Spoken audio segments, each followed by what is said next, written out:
오늘 우리가 정말로 모두를 사랑하는 일이 얼마나 어려운지 제가 지난주에 말씀드렸습니다. 동그란 사람, 네모난 사람, 세모난 사람, 별난 사람. 사람은 다 틀려요. 정말 제가 다 틀리다는 걸 얼마나 느끼느냐 하면은 내 친구들하고 냉면을 먹어도 내 친구 중에 아주 친한 친구가 하나 있는데 얘는 냉면을 먹으면은 달걀이 나오잖아요. 근데 걔는 흰자만 좋아해요. 근데 저는 노른자만 좋아해요. 저는 노른자만. 그래서 걔를 노른자를 빼놔요. 그럼 저는 노른자만 먹고 걔는 내 흰자 갖고 가고. 사람이 정말로 틀리는 것 같아요. A형하고 B형하고 A병하고 O형하고 밥을 먹었어요. 넷이서 밥을 먹었는데 성격이 다른 거죠. 꼭 P의 문제가 아니라 유형 이렇게 뭐 별 유형이 다 있듯이. 근데 보통 A병이 자기 하고 싶은 대로 한대잖아요. 그러니까 그냥 밥을 먹다가 승질이 났는지 어땠는지 숟가락을 내더니 확 나가버렸어요. 그랬더니 오지랖 넓은 O형이 궁금한 거예요. 앉아서 밥을 먹을 수가 없는 거예요. 제가 왜 나갔는지. 숟가락을 놓고 따라 나갔어요. 무슨 일인지 알아보려고. B형은 그러거나 말거나 주변에 신경을 안 써요. 나만 편안하면 되는 거야. 밥을 그냥 먹는 거예요. 계속 상관하지 않고. 그랬더니 소심한 A형이 밥이 안 넘어가는 거예요. 그래갖고 아무 신경도 안 쓰고 밥을 먹는 B형을 쿡쿡 찌르면서 한마디 합니다. 혹시 제 A병 나 때문에 삐져서 나간 거 아니냐. 그러니까 신경 쓰지 말아야 되는 건데도 신경을 다 쓰는 거예요. 우리 이렇게 교우들 중에 굳이 내가 저 사람 이렇게 고민하고 괴로워하는 것까지 내 탓이 아닌데도 뭐 성당에서 뭐가 일이 잘못되면 다 누구 탓인 것 같아? 다 내 탓인 것 같아. 우리가 어디서 이게 교육을 받았느냐면은 루카복음 6장을 읽어보면은 뺨을 맞으면 다른 뺨을 돌려대고 겉옷을 달라고 그러면은 속옷을 두고 원수까지도 사랑하라고 가르칩니다. 원수까지도 사랑하라고 그러는데 정말 우리가 모두를 사랑해야 되는 거 아닌가 이런 생각 들잖아요. 그렇죠? 근데 예수님은 정작 다 사랑했을까요? 예수님 다 사랑하지 않으셨어요. 더욱이 12제자 중에 12제자 똑같이 사랑하지 않았어요. 12제자 중에 누구를 특별히 사랑했느냐면은 베드로, 야고보, 요한만 특별히 사랑했어요. 거룩한 변모 때 누굴 데리고 갔어요? 베드로, 야고보, 요한만 데리고 갔어요. 아니 그 기가 막힌 모습을 보여주려면 다 보여주지. 왜 3명만 데리고 가? 나머지 9명 기분 나쁘게. 그렇잖아요. 그리고 회당장 야이로의 딸 살리러 갈 때 누구만 데려갔느냐면 베드로, 야고보, 요한만 데려가요. 다른 사람은 그 부모 외에는 아무도 따라오지 못하겠다고 그래요. 못 따라간 제자들 섭섭할 것 같아, 안 섭섭할 것 같아요? 근데 여러분들은 밥 먹으러 가는데 한 3명만 데려가야 되는데 나머지 6명 남아있으면 찝찝해, 안 찝찝해요? 앞으로는 그러지 마세요. 예수님이 겟세마니 동산에서 내 마음이 괴로워 죽을 지경이니 나와 함께 깨어 있어 줘라. 그렇게 하고 가까이에 누구만 불렀느냐면 베드로, 야고보, 요한만 불렀어요. 예수님도 12 중에 3명만 이렇게 사랑했는데 여러분들은 레조 단원들 12이면 12명 어떻게 다 사랑해. 그 중에 3명만 사랑해도 누구하고 똑같아? 예수님하고 똑같은 거예요. 근데 놀랍게도 마태복음 18장에 이런 얘기가 나옵니다. 만약에 이웃이 잘못하면 우선 개인적으로 그러지 말라고 말하고 다음 한두 사람의 증인을 세우고 그래도 말 안 들으면 교회에 알리고 그래도 말 안 들으면 세리나 이방인 취급을 하라고 그래요. 그러니까 끝까지 끌어안으라는 말도 하셨지만은 어떻게 말 안 들으면 무슨 취급하라고 그래? 세리나 이방인 취급하라고 그래요. 마태복음 23장을 보면은 바리사이파, 사두가이파, 성구갑 이마에 팔 놓고 다니면서 일반 사람에게는 무거운 짐 지어놓고 자기는 손 하나 까딱하지 않는 이들에게 회칠한 무덤, 독사의 족속이라고 욕을 해대요, 예수님이. 그러니까 예수님은 어떻게 모두를 다 사랑했어요? 아니에요. 마음에 안 드는 사람들, 단죄해야 될 사람 단죄하셨어요. 그 예수님 또 그렇게 많이 참지도 않으셨어요. 우리 교우들처럼 그렇게 많이 참지도 않으셨어요. 요한복음 2장에 예수님이 성전 정화를 하는데 너무 막 성질이 나시니까 어떻게 상을 둘러엎고 채찍질로 그냥 정말로 난리를 치세요. 그러니까 여러분들도 이제는 너무 참지 마세요. 그러다가 여러분들 누가 다쳐요? 내가 다쳐요. 그런데 성당에 나오면 자기를 버리고 자기 목숨을 구하려 하지 말고 예수님 십자가를 지고 따라야 된다. 이 말이 꽉 귀에 들어오는 거예요. 순교자들이 이렇게 사셨다. 순교자들이. 우리들도 하느님 제대로 믿으려면 순교자나 예수님처럼 그렇게 십자가 지고 참아야 된다. 그리고 우리 또 선조들은 또 얼마나 대단해요. 막 피가 그냥 뼈가 튀어나오도록 맞으면서도 그걸 다 참고 배교하지 않고 하느님 사랑하고 그냥 그 사람들도 구원해서 기도했잖아요. 그러니까 자기를 미워하고 남을 위해서 살아야 한다고 자기에게 어떤 일이 있더라도 주님께서 주시는 십자가라고 생각하고 참고 살아야 된다. 이렇게 우리는 이 말씀에 눌려 살아요. 이걸 뭐라고 그러냐면 십자가 컴플렉스라고 그래요. 십자가 컴플렉스. 나도 십자가를 져야 된다. 예수님이 손목에 못 박혔을 때 얼마나 아팠을까? 그거 그냥 심줄을 뚫고 지나갔을 때 얼마나 아팠을까? 발목 못 박히셨을 때 얼마나 아프셨을까? 그러니까 나를 죽이려고 애쓰고 웬만한 일은 주님을 주시는 시련과 십자가라고 참고 견디고 살면은 내면에는 기쁨이 하나도 없고 정신적 질병에 시달리는 경우가 많아요. 순교가 아니라. 그래갖고 그냥 우리 천주교 교우들은 이혼도 못하고 살아요. 남편이 그냥 맨날 술 먹고 때리고 빚지고 노름해. 도저히 아이들을 데리고 살 수가 없어. 그래갖고 그냥 구역장님이나 레지오 단장님한테 상담을 합니다. 나는 정말로 이제 도저히 저 남편하고 못 살겠다고. 열심한 구역장님이나 레지오 단장님이 한마디 해요. 아유, 데레사 자매, 십자가에 계신 예수님 생각을 해야지. 십자가에 계신 예수님 생각하고 어떻게 하라는 거예요? 참고 살아라니까. 그러니까 참고 살려니 이 자매는 기쁨이 있어요, 없어요? 기쁨이 없는 사람들의 특징이 뭐냐? 선교를 못해요. 기쁨이 없는 사람들은 선교를 못합니다. 왜? 개신교는 정말로 막 하느님 믿으면서 기뻐, 즐거워. 그러니까 주위에 이제 막 세상에서 힘든 사람들한테 뭐라고 그러냐면 우리 교회 가자. 우리 교회 가면은 정말로 기뻐, 구원받을 수 있어. 정말 행복할 수 있어. 그리고 막 끌고 가요. 근데 우리 기쁨이 없는 천주교 교우들은 주위에서 힘들고 고통스러운 사람이 있으면은 성당 가자는 말이 안 나와요. 왜? 너도 한번 나하고 성당 가서 십자가 지고 한번 참아볼래? 이 말이 안 나오는 거예요. 그래서 우리 천주교는 참고 살아야 되기 때문에 신앙생활이 우울해요. 개신교는 기쁨, 찬양, 영광, 감사, 아멘, 알렐루야 이런 거거든요. 근데 우리는 우울해. 우리 교우들은 그냥 봄판공, 가을판공, 양심성찰, 십자가의 길, 참회의 절 이런 거란 말이에요. 그냥 기쁨이 없는 신앙생활.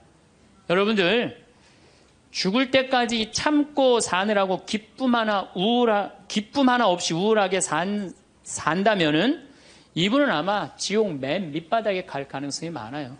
단테의 신곡을 읽어보면은 지옥 맨 밑바닥에 많은 사람을 가둬놨어요. 그래서 이 사람들한테 물어봤어요. 이 사람들은 살아생전에 무슨 죄 때문에 지옥 맨 밑바닥에 왔습니까?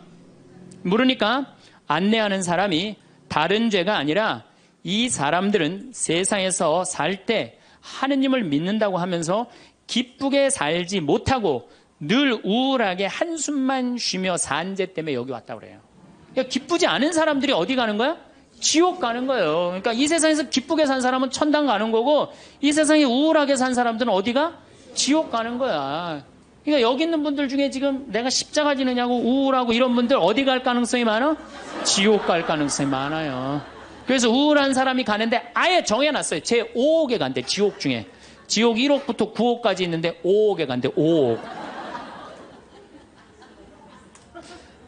슈바이처 박사는 물 없는 강처럼 기쁨 없는 그리스도인, 기쁨 없는 신앙, 기쁨 없는 사람이 세상을 피곤하게 한다는 거예요. 여러분들 성당에서 나온다고 딱 모임을 가졌는데 그냥 우울하게 이렇게 앉아있으면은 그 사람 보고 있으면은 피곤해요, 안 피곤해요? 반짝반짝 웃는 사람이 있으면은 기분 좋아요, 안 좋아요? 그러니까 기쁨이라는 게 굉장히 중요한 거예요. 참느냐고 그냥 이러지도 못하고 저러지도 못하고 그렇게 살면 안 된다는 거죠. 여기 지금 우리 교우들 지금 옷 입고 온 거 보면은 다 까만색이야, 다 지금. 아니, 명동으로 오면 좀 색깔을 이쁘게 입고 와야 될 거 아니야. 명동에 나오는데. 근데 우리는 화려한 옷 입으면 안 돼. 우리 천주교 교우들은. 내가 그 개신교 설교하러 갈 때 정말로 제가 많은 걸 배웠어요. 뭘 배웠느냐면은 예배하러 한 300명 정도가 나왔는데 전부 다 예쁜 옷을 입고 나왔어요. 정말로. 정말로 축제에 오는 것 같은. 그러니까 주일 예배하러 오는 것 같은. 근데 우리 지금 여기도 지금 얼마나 까만지 몰라요, 지금. 그런데 예수님께서도 기쁨을 굉장히 강조하십니다. 저는 요한복음 13장, 14장, 15장, 16장, 17장, 18장 이거 여러분들 꼭 한번 묵상해 보세요. 왜 이걸 묵상해야 되느냐? 요한복음 13장에 예수님이 제자들의 발을 씻어줘요. 발을 씻어주고 최후의 만찬을 하세요. 그리고 14장에 뭐라고 그러느냐면은 성령께서 오실 거다. 내가 가도. 그러니까 성령을 보내주실 것을 말씀하시면서 당신이 아버지께로 가는 걸 기뻐하라고 그래요. 이제 곧 18장이면 잡히실 거거든요. 잡히실 것인데도 불구하고 예수님은 제자들하고 마지막 작별 유언을 하면서 기쁨에 대해서 말씀을 하세요. 기뻐해라. 요한복음 15장에는 나는 포도나무요 너희는 가지로다. 너희들은 나한테 붙어 있어라. 그래야만이 많은 열매를 맺는다. 이 말씀을 하세요. 근데 11장에 이런 말씀을 하세요. 내가 이 말을 한 것은 내 기쁨을 같이 나누어 너희 마음에 기쁨이 넘치게 하려는 것이다. 아니 이게 오늘 저녁에 붙잡혀서 돌아가실 예수님 입에서 나올 말이에요. 그런데 예수님이 지금 돌아가심에도 불구하고 마음이 기쁘신 거예요. 그래서 내 기쁨을 너희에게 흘러 넘치게 하려는 것이다. 그러니까 죽기 전에도 기쁘셨던 거예요, 예수님은. 왜? 뭐가 열리니까? 천국문이 열리니까. 16장 22절에는 진리의 성령을 보내주실 것을 다시 한번 약속하시면서 내가 다시 너희와 만나게 될 때에는 너희 마음은 기쁨에 넘칠 것이며 그 기쁨은 아무도 빼앗아가지 못할 것이다. 구하여라 받을 것이다. 너희는 기쁨에 넘칠 것이다. 예수님은 장마다 말씀하시네. 13장, 14장, 15장에 걸쳐서 16장에 걸쳐서도 말씀하시고 17장에 아버지 이 사람들이 하나 되게 해주십시오. 아버지와 나는 하나입니다. 많이 들어봤죠? 네. 이 말씀 끝에 이렇게 말씀하세요. 지금 나는 아버지께로 갑니다. 아직 세상에 있으면서 이 말씀을 드리는 것은 이 사람들이 내 기쁨을 마음껏 누리게 하려는 것입니다. 성서에 보면 온통 기쁨밖에 없는 거예요. 기쁨. 아니 지금 저 18장이면 잡으셔서 돌아가실 분이 마지막 유언에 마지막으로 하신 말씀이 뭐예요? 기쁨이에요. 기쁨. 그렇다면 여러분들은 신앙생활하면서 기뻐야 되지 않아요? 기뻐야 되는데 왜 이렇게 우울해? 왜 이렇게 청승을 떠냐 이거예요. 데살로니가 전서 5장 16절에 유명한 얘기죠. 항상 기뻐하시오. 그렇죠? 끊임없이 기도하시오. 어떤 처지에서든 감사하시오. 저는요, 이 구절보다 더 중요한 구절이 있어요. 그 다음 구절이 이것이 우리 주 예수 그리스도를 통하여 드러내신 하느님 아버지의 뜻입니다. 그러니까 여러분들이 항상 기뻐하고 어떤 처지에서든 감사하고 끊임없이 기도하는 것은 누가 예수님을 통하여 드러내신 누구의 뜻이야? 하느님의. 그러니까 기쁨과 감사는 우리의 본질이에요. 본질. 그러니까 우리가 신앙생활에 기뻐야 돼요. 필립보서 4장 4절 이 베드로 바오로 사도가 감옥에 갇혀서 쓴 거래요. 유명한 얘기예요. 주님 안에서 항상 기뻐하십시오. 다시 말합니다. 기뻐하십시오. 그래서 필립비서에 기뻐하라는 말을 16번이나 해요. 16번이나. 그리스도 안에서 기뻐하라고. 그러니까 여러분들은 신앙생활하면서 기뻐야 돼. 예수님이 일생 수고순환하셨기에 우리도 일생 수고순환해야 된다고 이야기하는 사람들 이거 잘못 알고 있는 거예요. 여러분들 신앙생활은 기뻐야 돼. 근데 우리 천주교 교우들은 무조건 우리는 우울하게 해야 돼. 누가 강력하게 우리 가운데 앞에 있어? 십자가가 있으니까. 그러니까 성가를 들어봐도요, 미쳐요. 이제 조금 있으면 대림절 시작되는데, 대림절 때 내가 제일 복장 터지는 성가가 뭐냐면 구세주 빨리 오사, 이 성가예요. 이 노래를 어떻게 부르느냐면 구세주 빨리 오사 어두움을 없이 하며 동정 마리아에서 탄생하옵소서 이렇게 부른단 말이야. 근데 이 노래는 이렇게 부르면 절대 안 돼요. 이 노래는 못 갖춘 마디로 시작해서 8분의 6박자야. 강량약, 중강량약. 이거 춤추듯이 불러야 되는 거예요. 어떻게 불러야 되느냐면 구세주 빨리 오사 어둠을 없이 하며 동정 마리아에서 탄생하옵소서 이렇게 불러야 되는데 우리 교우들은 어떻게 부르느냐면 원조들이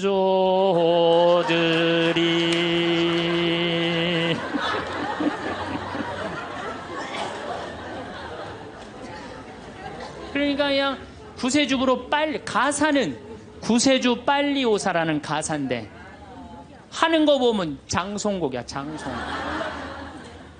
기쁨이 없는 거죠.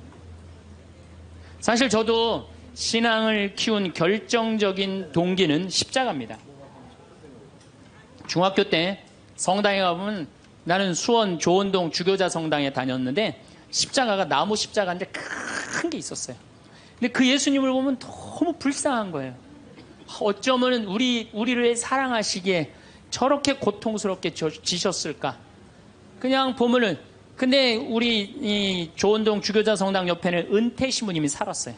근데 어떤 신부님이 살았느냐면 하한주 신부님이라고 살았어요. 막 수염이 이렇게 하얀 수염이 나신 하한주 신부님. 이 신부님이 얼마나 무서웠느냐면은 우리 어렸을 때는 성체험할 때 그리스도의 몸은 아멘하고 혀로 내밀었잖아요. 혀를 안 내밀면 입 벌리라고 소리를 질렀어요. 그래갖고 그 신부님이 나와서 미사를 하면은 그 줄에는 아무도 안 갔어요. 다 보자 신부 줄에 가갖고 다 성체험하고 그래. 근데 나는 중학교 2학년 때부터 신학교를 가려고 그랬으니까 신부님 집에 놀러를 자주 갔어요. 놀러를 가면 신부님 집 거실에 뭐가 써 있느냐면 님 쓰신 가시관이라는 시가 쓰여 있어요. 님의 전생애가 마냥 슬펐기에 님 쓰신 가시관을 나도 쓰고 살으리라. 이튿날 님이 날 보시고 임이 보시고 날 닮았다 하소서. 이튿날 나를 보시고 임 닮았다 하소서. 이 세상 다할 때까지 당신만을 따르리라. 아, 그 시를 보는데 가슴에 팍 와닿더라고요. 님의 전생애가 마냥 슬펐기에. 얼마나 이게 이 중학생 그 가슴에 와닿아요. 우리 님이 한 번도 기쁘지 않고 전생애가 마냥 슬펐기에 나도 님 쓰신 가시관을 나도 쓰고 살으리라. 얼마나 이게 가슴에 와닿아요. 여러분도 그렇지 않아요? 전생애가 고통스러웠더니 불쌍하지 않아 예수님? 그래갖고 나도 그 님의 전생애가 마냥 슬펐기에 님 쓰신 가시관을 나도 쓰고 살으리라. 그거 하려고 신학교 들어갔어요. 신학교 들어갔더니 이번에는 신학교에서 신상옥이라는 친구가 지금도 활동 열심히 하고 있죠. 이걸 곡으로 써놨는데 기가 막힌 거예요. 우리 신학생들이 파티하고 축제 끝나면은 맨날 맨 마지막에 우리 신학생들이 이렇게 어깨 동무하고 부른 노래가 이 노래예요. 비장하게 부르는 거죠. 왜? 이 세상 다할 때까지 당신만 따른다고 신학생 포기하지 않고 신부로 살고 죽을 때까지 당신만 따르리라. 그러니까 어깨 동무하고 뭐 어떻게 부르느냐? 님은 전생애가 마냥 슬펐기에 님 쓰신 가시관을 나도 쓰고 살으리다. 이튿날 님이 보시고 날 닮았다 하소서. 이린 날 나를 보시고 임달마다 하소서. 이 세상 다할 때까지 당신만 따르리라.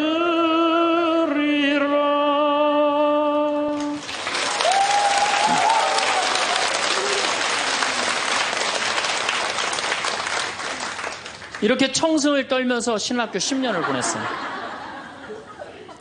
신부가 딱 되고 보니 내가 내 관점에서 성서를 좀 읽어보니까 더욱이 강원도 생태마을 아름다운 자연에서 하느님이 창조해놓은 기가 막힌 자연에서 성서를 읽어보니까 우리 님께서 하나도 안 슬프게 사셨더라고요. 그리고 가시관은 언제 썼느냐 하면은 전생에 쓴 게 아니라 마지막 금요일 날 하루 썼는데 하루밖에 안 썼더라고요. 전생애가 슬프긴 뭐가 슬퍼요. 예수님처럼 기쁘게 사신 분이 없어요. 성서에 예수님을 표현하길 뭐라고 그랬냐면은 예수님은 먹보요 술꾼이라고 그래요. 루카복음 5장 29절에서 30절에 나옵니다. 그리고 레이는 그분을 위해서 자기 집에서 큰 잔치를 베풀었는데 세리들과 그 밖에 많은 사람이 큰 무리를 이루어 그분 일행과 어울려 먹고 있었다. 그래서 바리사회와 율사들이 제자들에게 투덜거렸다. 어째서 세리와 죄인들과 어울려서 먹고 마시고들 있어. 그러니까 예수님은 늘 먹고 마셨던 게 일이에요. 세례자 요한하고는 정반대의 행보를 보내세요. 세례자 요한은 금욕과 고행을 하는 정신적인 지도자였어요. 마르코복음 1장 6절을 보면 사막에서 지내면서 낙타 털옷을 입고 들꿀을 먹으면서 지냈다고 그래요. 뭐 꿀 먹으면 좋은다고 그랬는데 꿀을 요만큼 하루 겨우 견딜 만큼 먹었던 거예요. 정말로 금욕을 했던 사람이에요. 그런데 이 세례자 요한하고 예수님은 정반대야. 그러니까 예수님이 뭐라 그래? 세례자 요한에서 먹지도 않고 마시지도 않으니까 저 세례자 요한 보러 미쳤다고 그러고 내가 먹고 마시니까 나보러 마귀 들렸다고 그러고 그런다고. 그러니까 먹고 마시는 걸 당신도 인정한 거예요. 먹고 마시는 거 참 좋아하셨어요. 예수님처럼 축제 좋아하신 분이 어디 있어요? 예수님은요 잔치집마다 쫓아다닌 분이 예수님이에요. 오늘 이 레이 집도 쫓아다녔죠. 바리사이 집 갔죠. 자케오 잔치 갔죠. 가나의 혼인잔치 잔치집 갔죠. 그 다음에 나자로가 죽었다가 살아나온 다음에 잔치 차리니까 거기 잔치 갔죠. 당신 항상 뭐라 그래? 당신을 신랑에 비유하셔. 혼인잔치 신랑에. 이런 축제를 좋아하신 분이 전생애가 뭐가 마냥 슬펐어요. 마르코 삭을 잘라먹는 제자들을 꾸짖는 바리사이를 향해 예수님 이렇게 말씀하십니다. 사람이 안식일을 위해서 있는 게 아니라 안식일이 사람을 위해서 있는 것이다. 사람이 행복해야 된다는 거예요. 그런 것 때문에 사람이 매달려서는 안 된다는 거예요. 그러니까 예수님이 우리한테 주고 싶었던 건 이런 기쁨이에요. 기쁨. 그리고 예수님이 우리한테 주고 싶었던 거는 행복이에요. 행복. 마태복음 5장에 가장 산상설교 맨 첫 구절이 뭐예요? 행복론이에요. 행복론. 행복하여라 마음이 가난한 사람들. 행복하여라 마음이 깨끗한 사람들. 행복하여라 마음이 온유한 사람들. 행복하여라 슬퍼하는 사람들. 행복하여라 아픈 사람들. 행복하여라 옳은 일을 하다 박해를 받는 사람들. 너희는 기뻐하고 즐거워하여라. 하늘에 받을 상이 크다. 그러니까 우리 보러 행복하라고 그러는 거예요. 예수님 기쁨을 처음 입을 열어서 하신 거는 행복론이고 마지막에 돌아가실 때는 기쁨이에요. 기쁨. 우리한테 기쁨과 행복을 주고 싶었던 거예요. 근데 그냥 2000년 지나서 와서 보니까 그냥 천주교들 그냥 기쁨과 행복은 온데간데 없고 옷은 다 까먹고 입고 와갖고 앉아갖고 그냥 원조들이 범죄하 이러고 앉아 있으면은 예수님 복장 터지겠어요? 안 터지겠어요? 또 예수님이 우리한테 주고 싶었던 게 행복, 기쁨뿐만 아니라 평화입니다. 이것도 우리 신앙생활에 아주 중요합니다. 예수님이 돌아가셨어요. 그리고 부활하셨어요. 3일 만에 부활하셨어요. 제자들한테 뭐라고 그랬냐면은 나는 3일 만에 다시 살아날 것이다.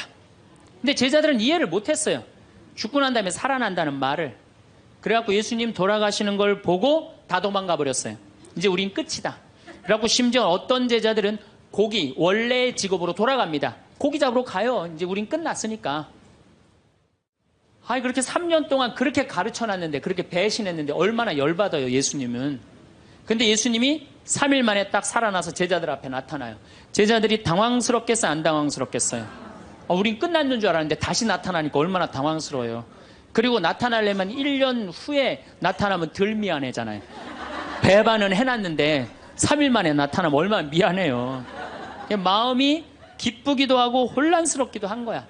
근데 예수님이 이렇게 말씀하십니다. 너희들 내가 3일 만에 살아난다고 그랬느냐 안 살아난다고 그랬느냐, 왜 배반했느냐, 이렇게 따지지 않으세요. 입을 열어 하신 말씀이 뭐냐면은 평안하냐, 내가 너희에게 평화를 주노라. 예수님이 우리한테 주고 싶었던 거는 우리가 아무리 배반하고 나쁜 짓을 했어도 예수님이 나하고 마주쳤을 때는 우리가 당황하지 말고, 그렇죠, 미안해하지 말고 그러라고 무슨 말부터 건네세요? 평안하냐, 내가 너희에게 평화를 주노라. 그러니까 예수님이 주고 싶었던 게 평화야. 자, 여러분들, 내가 성당 다니는데 기쁘지도 않고 행복하지도 않고 평화롭지도 않아. 성당 다니는 이유가 있는 거예요, 없는 거예요? 없는 거예요. 그러지 않으면 뭐하러 성당을 다녀요? 예수님이 가장 주고 싶었던 건데. 또 예수님이 우리한테 주고 싶었던 게 사랑이야. 요한복음 13장에 당신이 돌아가실 때가 알자 못내 사랑하던 제자들을 극진히 사랑하셨다고 그래. 극진히. 얼마나 제자들을 사랑했으면 극진히 사랑했다고 그래. 최후의 만찬 때 밥 먹으면서 누가 배반할 건지 막 자기네들끼리 의견이 분분했잖아요. 사도 요한이 예수님 가슴에 기대서 밥을 먹었어요. 베드로가 물어보라고 그래요. 예수님한테, 사도 요한한테 누가 배반할 건지. 저는 이 밥 먹는 장면에서도 예수님의 사랑을 느껴요. 마지막에 떠나면서 밥 먹는 장면에도. 여러분들, 본당신부님하고 회식을 해요. 너무너무 본당신부님이 잘생기고 편안하고 좋아. 그래갖고 그냥 먹던 밥을 들고 와갖고 신부님 가슴에 기대서 먹을 수 있는 분 계세요? 예수님의 품은 굉장히 넉넉하셨어요. 우리를 다 끌어안아 주시는. 예수님 우리한테 주고 싶었던 게 기쁨, 행복, 평화, 사랑. 그 다음에 맨 먼저 하신 나는 너희에게 복음. 복음, 이게 영어로 뭐래? 굿뉴스. 다 알죠? 굿뉴스입니다. 좋은 소식을 전하러 온 거예요. 나는 하늘나라의 복음을 전하러 왔다. 굿뉴스. 좋은 소식을 전하러 오고, 예수님이 우리한테 최종적으로 열어주고 싶은 세상은 뭐였느냐 하면은 구원이에요. 구원. 근데 이 좋은 거를 갖고 내가 즐겁고 행복하게 살아도 지금 현찬을 판국인데 우리가 그냥 우울하게 그냥 청승 떨면서 달면 옷도 다 까만 옷만 입고 다니고 말이야.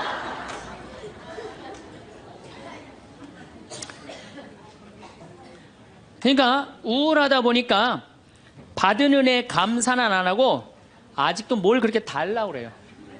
개신교는 정말로 개신교 방송 한번 보세요. 다 손들어서 하는 게 찬양들이죠. 평화방송 보면요, 천주교 교들 보면 다 미사포 뒤집어 쓰고 땅바닥 다 쳐다보고 앉아요. 그러니까 이게 감사의 신앙생활하는 사람이랑 간구의 신앙생활하는 사람이랑은 차원이 틀려요. 감사드리는 사람들, 찬양 드리는 사람들은요, 그냥 저절로 뜨거워요. 그런데 간구 기도하는 사람, 기도해서 복을 받는다. 이게 기복신앙이에요. 성당에 나와갖고 뭐 이거 달라 저거 달라 이거 해달라 저거 해달라 기도하는 분들 있죠? 기도해서 복 받는 거, 그거 기복신앙이에요. 아, 우리 무당한테만 가갖고 기복신앙 있는 거 아니에요. 성당에 나와서도 기복신앙들 많습니다. 그래갖고 그냥 우리 신부들이 그냥 서양 무당인 줄 알고 그런 분들 많아요. 그래갖고 그냥 저한테 와갖고 그냥 제가 그냥 뭐 무슨 능력이 뛰어난 줄 알고 어디 성령 기도회 가면 안수 기도 해달라는 분, 오늘도 2분 해드렸어요. 물론 오늘 해드린 안수는 내가 기적을 일으키려고 한 건 아니에요. 그냥 하느님의 축복을 빌어준 거지. 그런데 많은 경우 할머니들이 신부님 골 아파요, 신부님 허리 아파요, 신부님 무릎 아파요, 안수 기도 좀 해주세요. 신부님이 해주면 나을 것 같아요. 난 또 착하니까 해주죠. 근데 난 능력이 없는 걸. 그래갖고 머리에 손을 얹고 내가 뭐라고 기도하느냐면은, 하느님, 이 할머니 골이 아프답니다. 내가 해줄 수 있는 건 그것밖에 없어요. 내 손에서는 아무것도 안 나와요. 난 사람도 한 명도 없고. 그러니까 제가 한 2년 전부터 안수기도 안 해줘요. 왜? 아무것도 안 나오는데 누르고 있는 나도 한심하고, 아무것도 안 나오는데 머리 디미는 교우들도 불쌍하고. 그래서 안 해줘요. 여러분들, 정말로 우리가 얼마나 감사하냐. 여기 적어도 명동까지 걸어서 오신 여러분들은 행복한 분들이에요. 눈 2개, 콧구멍 2개, 입 있으면 다 받은 거예요. 정말로. 여러분들, 눈 하나 갈아 끼는데 얼마가 드느냐? 내가 조사를 확실히 해보니까 사실은 이거는 그렇게 하면 안 되는 건데, 눈 하나 정말로 갈아 끼는데 그 장기 매매 시장에서 하나에 1억에 1억. 2개면 2억에 2억. 여러분들 지금 이게 지금 얼마를 깔고 있느냐면 2억을 지금 눈에 깔고 있는 거야. 2억을. 감사해요, 안 감사해요?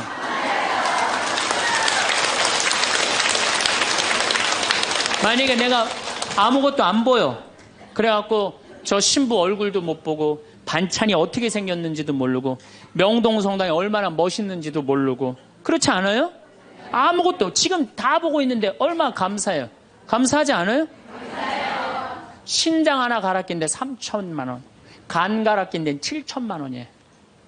이것만 대충 따져도 3억을 여러분들 여기 지금 깔고 있는 겁니다. 근데 뭘 하느님한테 달라고 그래요? 다 주셨구만. 만약에 여러분들 내가 쓰러져 갖고 앰뷸런스에 실려간다. 1시간 산소호흡기 되는데 얼마를 내야 되냐면 36만 원 내야 돼요. 근데 여러분들 지금 공짜로 지금 오전 10시부터 지금까지 몇 시간 마신 거예요? 지금 5시간 마신 거예요. 한 200만 원 벌은 거지 앉아서. 감사해요, 안 감사해요? 하루면 1,000만 원 버는 거예요. 이렇게 받은 은혜 감사하기도 바쁜데 뭘 그렇게 하나님한테 달라고 그러세요? 신부님, 빚이 너무 많아요. 빚도 걱정하지 말아라. 갚다 못 갚으면 죽으면 되지 뭘 걱정하고 그래. 제가 여러분들 죽으라고 그런다고 자살하라는 얘기가 아니에요. 중요한 건 뭐냐면 여러분들 지금 빚 걱정한다고 갚아줘요? 안 갚아줘요. 빚은요 세월이 갚는 거예요. 그럼 세월한테 맡기세요. 세월한테 맡기고 나 오늘 하루를 살더라도 즐겁게 살아요. 아깝지 않아 이 하루? 그렇죠? 그러면 오늘 하루 정말 즐겁고 행복하게 살다 보면은 빚도 시간 지나면 갚아지는 건데 그걸 그냥 끌어안고 그냥 주님께서 여러분과 함께 마음을 드높이 우리 주 하나님께 감사합시다. 말로는 맨날 마땅하고 옳은 일이라고 그래요. 말로는 미사 때마다 말로는 마땅하고 옳은 일이라고 그래요. 주님께서 여러분과 함께 전능하신 천주 성부와 성자와 성령께서는 여기 모인 모든 에게 강복하소서. 아멘. 미사가 끝났으니 가서 복음을 전합시다. 하나님 감사합니다. 떠날 때도 감사하다고 그래. 떠날 때도 성당 떠날 때도 감사하다고 그러고 정말 감사하느냐. 마음 안에 본질적으로 내가 2다리 있고 눈 있고 코 있으면요 여러분들 다 받으신 거예요. 근데 우리 천주교 교우들은요 감사하는 그 본질적인 게 안 되는 거예요. 이 하느님이 모든 거 내가 다 누리고 사는데 저는 그 지선아 사랑해라는 그 시를 보면서요 가슴이 정말로 미어졌어요. 이 이화여대 다니던 지선이라는 이 아가씨는 얼굴도 정말 예쁘더라고요. 그런데 술 먹은 그 차가 쳐갖고 오빠가 학교에서 데리고 오는데 불이 난 거예요. 그리고 11번을 수술을 한 거예요. 온몸에 화상이 입어갖고. 이 친구가 시를 썼는데 기가 막힌 시를 썼어요. 저는 짧아진 8개의 손가락을 쓰면서 사람에게 손톱이 얼마나 중요한 것인지 알게 되었고 1인 10여걸 해는 엄지손가락으로 생활하고 글을 쓰면서는 엄지손가락을 온전히 남겨주신 하나님께 감사해. 개신교 다니나 봐요. 하나님께 감사한다는 거. 손가락 8개가 다 없어지고 엄지만 남았는데도 감사하다는 거예요. 근데 여러분들은 지금 뭐야? 10개 다 있잖아요. 감사해요, 안 감사해요? 이 엄지 두 개 가지고 지금 박사학위 지금 과정 받고 있대잖아요. 얼마나 대단해요. 더 기가 막힌 건 눈썹이 없어. 눈썹이 타서 없어졌는 모양이에요. 무엇이든 여과 없이 눈으로 들어가는 것을 경험하며 사람에게 이 작은 눈썹마저 얼마나 필요한 건지 알았다. 여러분들 지금 눈썹 있는 거 감사해, 안 감사해? 감사하죠. 온전치 못한 오른쪽 귓바퀴 덕분에 귓바퀴라는 게 귀에 물이 들어가지 않도록 하나님이 정교하게 만들어주신 거라는 사실을 알게 되었다는 거죠. 무엇보다도 건강한 피부가 얼마나 많은 기능을 하는지. 여러분들 지금 피부 다 갖고 계시죠? 그 친구는 다 없어서 피부가 없어요. 껍데기일 뿐 별것 아니라고 생각했던 피부가 우리에게 얼마나 소중한 것인지 알게 되었습니다. 그나마 남겨주신 피부들이 건강하게 움직이는 것에 감사했으며 하나님이 우리 몸을 얼마나 정교하고 세심한 계획 아래 만드셨는지 온몸으로 체험했습니다. 참. 하나님이 생명을 허락하신 이상 그의 생명은 충분히 귀중하고 존중받아야 할 삶입니다. 무슨 얘기냐? 여러분들 다 존중받아야 될 삶이에요. 내 꼬라지가 왜 이러냐, 내 처지가 왜 이러냐, 이런 생각하지 마세요. 사람들이 그런데요, 저러고도 살 수 있을까? 네, 이러고도 삽니다.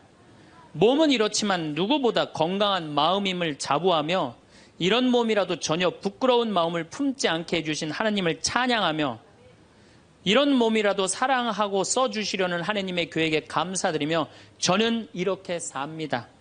누구보다도 행복하게 살고 있습니다. 정말로 이렇게 이 상황이 안 좋은 사람도 감사하고 찬양하고 그리고 살아가는데, 아니 눈 2개, 콧구멍 2개, 다리, 손가락 10개, 귓바퀴, 눈썹 다 있는 여러분들이 한탄을 한다, 원망을 한다. 이거 우리 지금 뭐가 잘못 살고 있는 거예요. 신앙인으로서 숨만 쉬어도 감사한 거예요. 숨만. 그리고 이 대한민국처럼 잘 먹고 잘 사는 나라 있어요? 이렇게 잘 먹고 잘 사는 나라 없어요. 제가 아무리 돌아다녀 봐도 한국처럼 좋은 나라가 없어요. 내가 일본에 가갖고 회를 정식을 시켰어요. 회를 정식을 시켰는데 딱 2점 나오더라고요.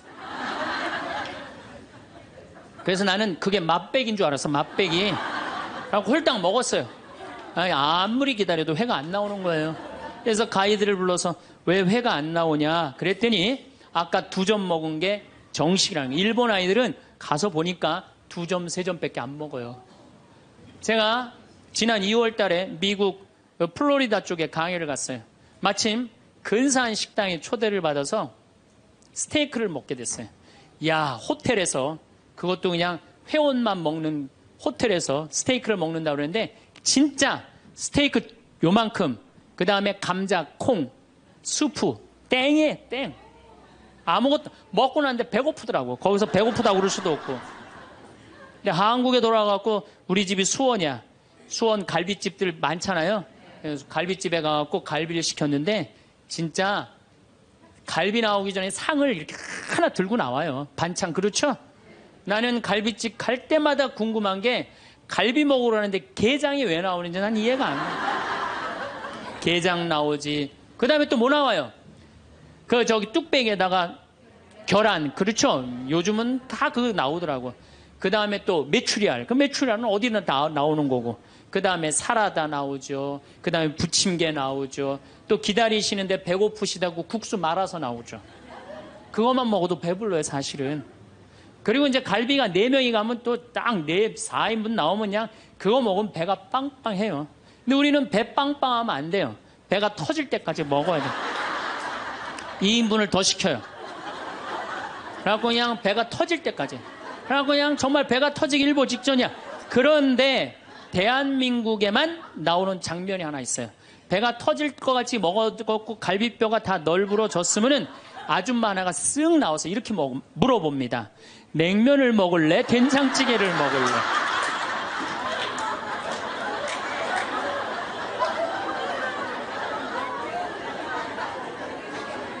국가적으로도 정말로 잘 나갑니다. 우리나라 자동차 잘 만들어요. 그렇죠? 텔레비전 잘 만들어요. LED 텔레비전이라고 미국 시장 96% 휩쓸고 있어요. 자동차도 정말로 도요타 지금 막 추월하려고 그러는 판이에요. 반도체 잘 만들죠. 배 잘 만들죠. 97년 IMF 터졌을 때 아시아 전체가 다 IMF 터졌어요. 근데 우리나라처럼 IMF를 잘 극복한 나라는 없어요. 미국이 우리나라 기업 다 먹으려고 그랬는데 국민들이 금 모아갖고 그거 상환할 줄은 꿈에도 몰랐던 거예요. 대단한 민족이에요. 정말로. 그리고 2008년 금융위기도 우리나라가 참 잘 극복했어요. 그럼 국민들이 이렇게 행복한 나라에 살면 자부심을 가져야 될 거 아니야. 그렇지 않아요? 요즘 잘 나가요. 여러분들 일본 소니가 우리나라 삼성에 떨어진 지 5년 됐어요. 5년. 그렇게 따라가려고도 안 되는 거예요. 네? 텔레비전 잘 만들지. 작년에는 일본이 무역 흑자 200억 달러였는데 우리나라는 400억 달러예요. 올해도 잘 나가고. 근데 뭐가 그렇게 불만이 많어. 만족하고 살면 되는데 국민들이 욕심이 너무 많아요. 여러분들 제가 세계 경제 10위권까지 들어간 나라 중에 다른 나라 침략하지 않은 나라가 없어요. 다 다른 나라 거 뺏어서 저렇게 잘 먹고 잘 사는 거예요. 우리나라가 작년에 수출 9위, 올해는 수출 7위가 올랐는데요. 경제 규모로는 15위지만은 그래도 경제권 10위권에서 이 조그만 나라에서 왔다 갔다 해요. 그런데 생각을 해봐요. 세계 10위권까지 들어간 나라 중에 다른 나라 침략해서 다른 나라 뺏어갖고 이렇게 잘 먹고 잘 사는 거예요. 미국 다른 나라 침략해 안 해요? 지금 이라크 석유 뺏어갖고 저렇게 잘 먹고 잘 살잖아요. 일본 침략했어요 안 했어요? 정말로 우리나라 저 강원도의 소나무 다 잘라갖고 저렇게 잘 먹고 잘 사는 거예요. 영국 침략했어요 안 했어요? 스페인 남미 거 다 뺏어다 먹었어요. 그렇죠? 프랑스 아프리카 다 베트남 거 다 뺏어다 먹었어요. 포르투갈, 네덜란드, 독일, 이탈리아 잘 산다는 나라냐 다른 나라 침략해서 다 뺏어서 잘 먹고 잘 사는 거예요. 그래서 저는 여행 다닐 때 이 코 큰 놈들 얼굴 다니면 제가 뭐라 그러는지 알아요? 이놈들아 고개 숙이고 다니는 도둑놈들아. 왜? 너희들은 아프리카, 인도, 아시아, 남미 거 다 뺏어서 지금 호의호식해서 사는 거야. 지금 너희들은 아시아, 남미, 아프리카에 굶는 사람들 너희들은 당연히 도와야 돼. 왜? 니네들이 다 뺏어간 도둑놈들이니까. 그런데 세계 경제 10위권까지 진입한 나라 중에 다른 나라 한 번도 침략한 적 없이 우리끼리만 이 자리에 올라온 나라가 한 나라가 있어요.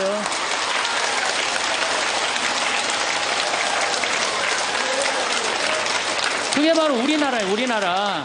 여러분들 정말로 저는 대단하다고 생각해요. 그래갖고 이 대단한 사람들이 모여갖고 살아갖고 우리나라 이름이 뭐냐면 대한민국.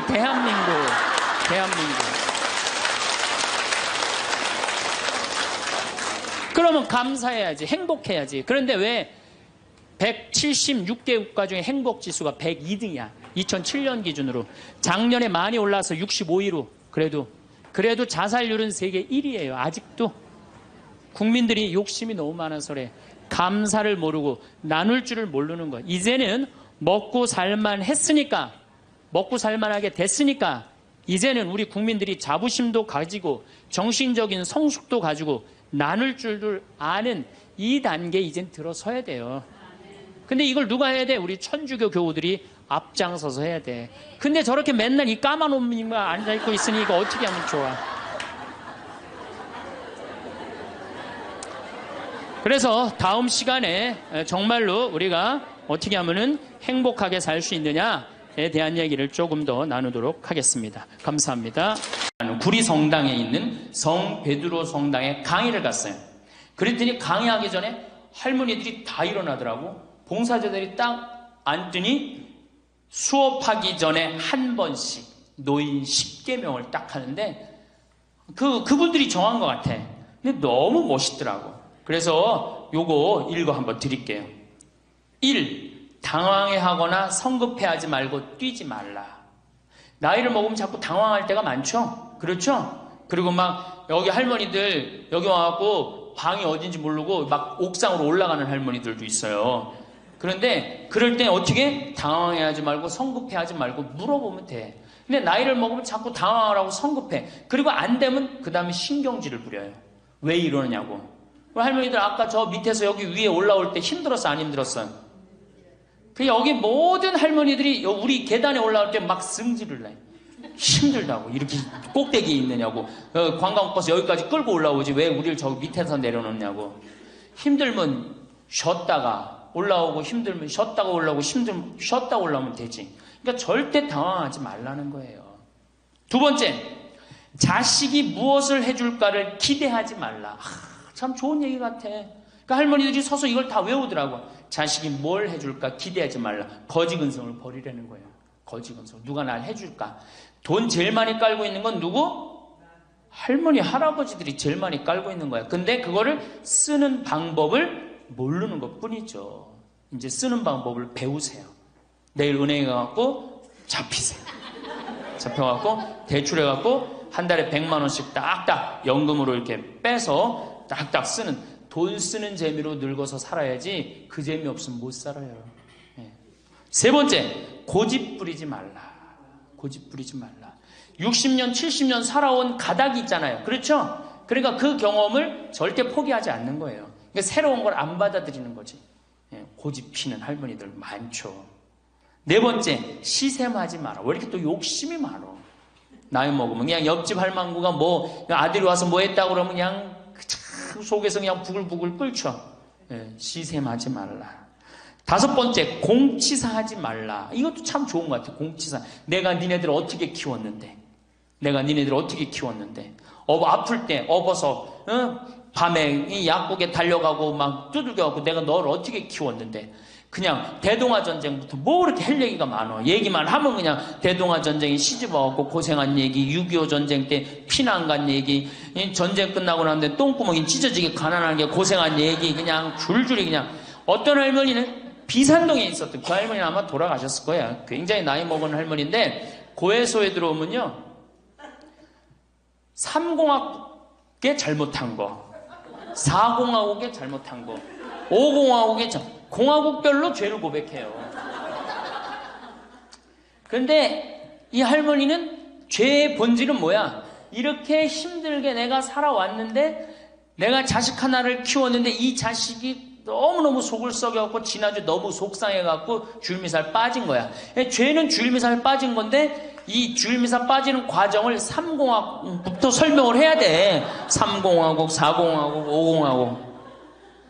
그런데 다음에 또 고해성사 보면, 신부님, 내가 3공화국 때, 4공화국 때, 5공화국 때 꼭 얘기를 해요. 변함없이 1년 365일 고해소에 들어오면 내가 외워. 그래. 저 할머니가 하면 그래. 3공화국 때, 뭐, 이승만 때, 뭐, 똑같이 해요. 다 외워. 내가 끝까지. 그러지 마세요. 공치사하지 말라는 거야. 내가 옛날에 너희들을 어떻게 키웠는데, 애들은 뭘로 들어?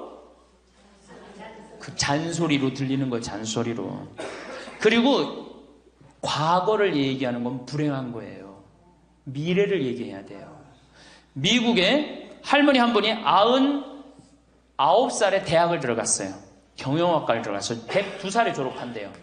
네 할머니 꿈이 뭔지 알아요? 102살에 졸업해갖고 취직해갖고 그거 버는 돈으로 아프리카의 어려운 애들 도와주는 게 꿈이야. 이 할머니는 99이라도 나가보기에는 할머니 아니에요. 대학생이지. 나이는 숫자에 불과한 거예요. 나이는. 그러니까 우리 할머니들 과거 얘기하지 말아. 뭘 얘기해? 미래. 앞으로 뭘 할 거다. 내가 앞으로 3년 동안 돈 모아서 성지순례 갈 거다. 김계한 성당 갈 거다. 3년 동안 돈 모아서 내가 제주도 이시돌 목장 갈 거다. 내가 돈 모아갖고 뭘 할 거다. 미래를 얘기하란 말이야. 과거 얘기하지 말고. 신부 우리가 다 살았는데 다 살긴 뭘 다 살아. 아직도 20년, 30년 남아있는데. 여섯 번째, 날마다 샤워하라. 이것도 참 멋있는 것 같아. 날마다 샤워하라. 안 씻고 사는 할머니들 많죠? 그렇죠? 근데 날마다 샤워하는 거 참 좋은 것 같아. 날마다 속옷을 갈아입어라.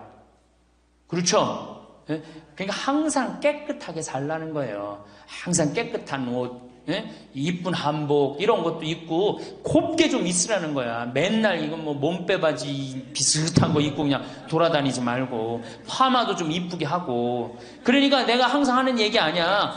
여기 온 할머니들 지금 딸이 있는지 아들이 있는지 금방 구분이 돼. 아들만 있는 할머니는 어때? 파마를 어떻게 하고 와? 철모 뒤집어 쓴 것처럼 해고 와요. 아들만 있는 할머니들 몇 있어 지금. 그런 할머니들. 자기 아들은 엄마가 파마를 철모 뒤집어 쓴 거 했든지 뭐 했든지 관심 없어요. 딸이나 돼야지 엄마 그 좀 염색도 좀 하고 웨이브도 좀 이렇게 주고 그러라고 그러지. 이 8번째, 많이 듣고 조금만 말하라. 많이 듣고 많이 들으라는 거니 공부하라는 얘기예요. 공부. 제가 내일 이제 그 얘기는 드릴 거예요. 그 다음에 9번째, 많이 움직이고 많이 걸어라. 이 굉장히 중요해요. 나이 먹으면 자꾸 근육이 땡기기 때문에 걷고 싶어, 안 걷고 싶어요? 안 걷고 싶죠? 그러니까 안 걷고 싶으니까 그냥 집에서 참 쪼그리고 앉아있어. 쪼그리고 앉아있으면 굳는 거예요. 그대로 굳어버리는 거예요. 쪼그리고 앉아있으면. 그러니까 가능한 한 많이 걸으라는 거야. 그러니까 성당 평일미사 열심히 다니세요. 그냥 다닐 수 있을 때까지 다니시는 게 좋은 거예요. 그러니까 우리 할머니들은 지금 이 나이에 비산동 성당에 어르신 성경대학 나와서 배우지, 평일미사 나오지, 성경대학 나오면 밥 주지, 친구 있지. 하느님 믿어서 받는 은총이 어때요? 정말 엄청난 거예요. 그런데 하느님한테 죽을 때 안 바치고 죽고 누구한테 주고 죽으려고 그래?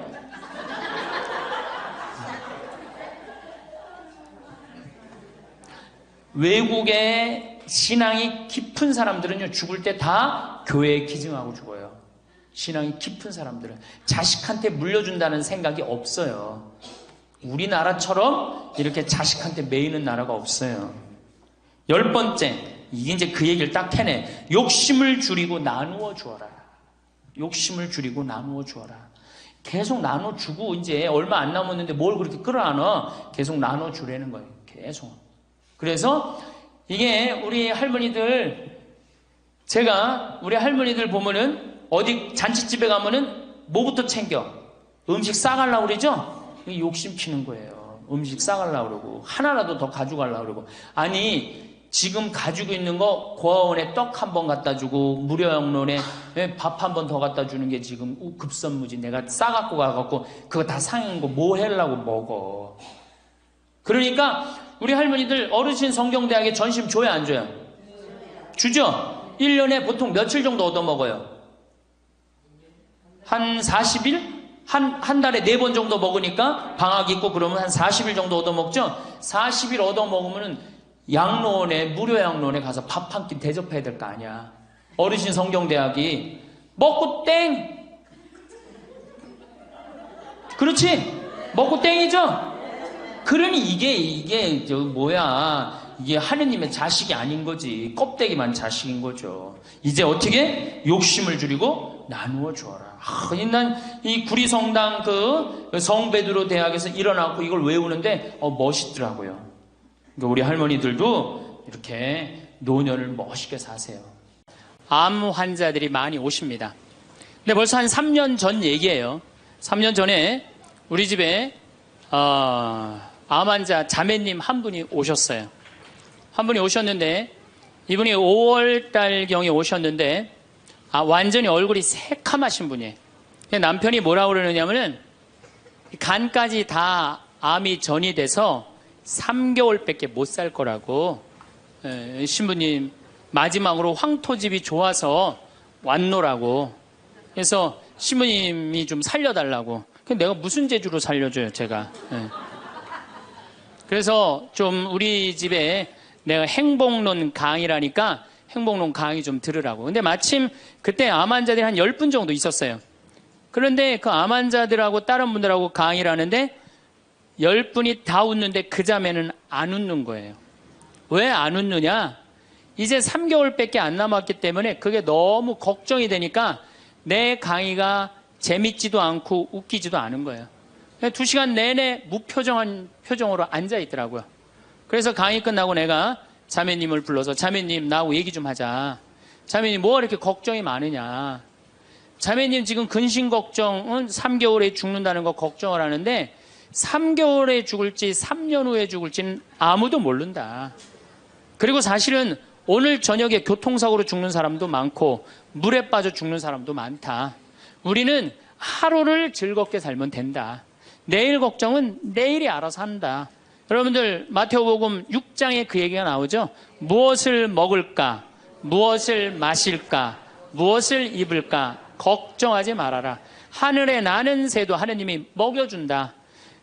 솔로몬도 들에 핀 나리꽃처럼 영화롭게 입지 못했다.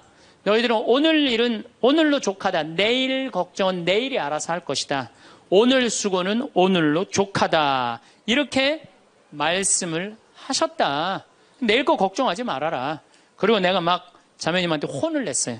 근데 이 자매님이 이틀 동안 집에서 안 나오더라고. 나한테 혼나갖고. 나한테 위로받을 줄 알았더니 그 이틀이 지나고 나서 자매님이 그러더라고. 신부님, 생각을 해보니까 내가 남은 3개월 동안 이제까지 하느님의 50년 동안 베풀어 주신 은혜, 감사하기도 시간 모자라다는 생각이 든다는 거예요. 마음이 바뀐 거죠. 마음이 바뀌부터 이 자매가 웃기 시작하는 거예요. 막 웃기 시작하는 거예요. 강의를 듣고 웃고 막 그 동료 환자들하고도 산책 다니면서 웃고. 사람이 웃으니까 참 보기 좋더라고요. 얼굴은 까맣게 됐지만은. 그리고 이제 6월 달에 항암을 하러 여기 암세타로 왔어요. 항암을 뭐 거의 5년 동안 암하고 투병을 했으니까 항암을 이제 한다고 10일 있다가 온다는 자매가 가자마자 6일 만에 돌아왔어요. 왜 돌아왔냐 그러니까 신부님, 자기가 5년 동안 항암을 하는 동안 정말로 매번 토하고 매번 울었대. 너무 아파갖고. 근데 이번에 가서 항암을 했는데 안 토했다는 거예요. 안 아팠다는 거예요. 너무너무 좋더라는 거예요. 그래서 6일 만에 내가 하느님한테 매번 감사했대. 하느님 감사합니다. 안 아프게 해주셔서. 하느님 감사합니다. 안 토하게 해주셔서. 계속. 그리고 6일 만에 내가 살 때는 평창이다. 그리고 평창으로 돌아온 거예요, 이 자매가. 끝나자마자. 그래갖고 이제 우리 집에서 이제 생활을 하는데 후배 암 환자들이 오면은 내가 시키지도 않았는데 이 자매가 데리고 다니면서 감사해야 된다. 찬양해야 된다. 자매가 알아서 하는 거죠. 근데 우리 집은 이제 7월 달이 되면은 아이들이 환경 교육을 받으러 한 4천 명 정도 와요. 그래서 암 환자들이 사실은 다 집으로 보내요. 그 자매도 이제 전라도 순천 분인데 가시라고 가셨다가 방학 끝나면 오라고. 자기는 안 간다는 거. 내가 살 때가 여긴데 어딜 가냐고. 그래도 갔다가 오시라고. 그리고 자매님 이하 암 걸리신 분들 다 집으로 보냈어요. 8월 달이 되면은 전에는 밀린 강의가 많아갖고 여름방학 끝나면 전국으로 강의 다니냐고 정신이 없죠. 암 환자들 일일이 다 체크를 못했어요. 그 자매를 까먹었어요. 까먹고 이제 10월 달이 됐어요. 10월 달이 됐는데 형제님이 전화를 하셨어요. 베드로인데. 신부님, 저 베드로예요. 그러면 그때 전화한 거는 이제 이미 세상 부인이 떠나갖고 이제 장례 치르고 사모하고 49제 하고 그러고 난 다음에 이제 내 생각이 나서 대개 이제 우리 집에 이제 오신 분들이 그렇게 전화를 많이 하세요. 이제 돌아가셨고 다 장례 끝났고 어디다 모셨고 그래서 신부님 이제 기도해달라고. 그래서 이제 자매님 어떻게 됐느냐고 나는 이제 어디다 묻었느냐고 이렇게 이제 물어본 거죠. 네. 그랬더니 형제님이 신부님, 우리 마누라가 이틀 전인가 3일 전에 서울에 가갖고 그 그 방사능 치료하려고 갔는데 그 암세포를 검사를 했는데 신부님 글쎄 암세포가 다 사라졌다는 거예요.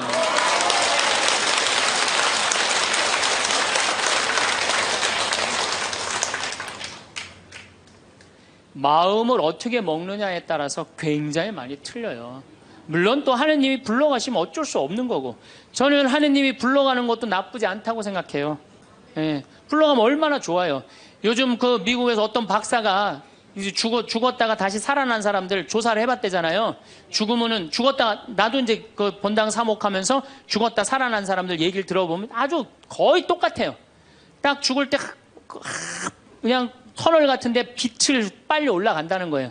그래갖고 그냥 전생애가 다 보이고 그리고 정말로 빛이 있는 곳으로 나간다는 거예요.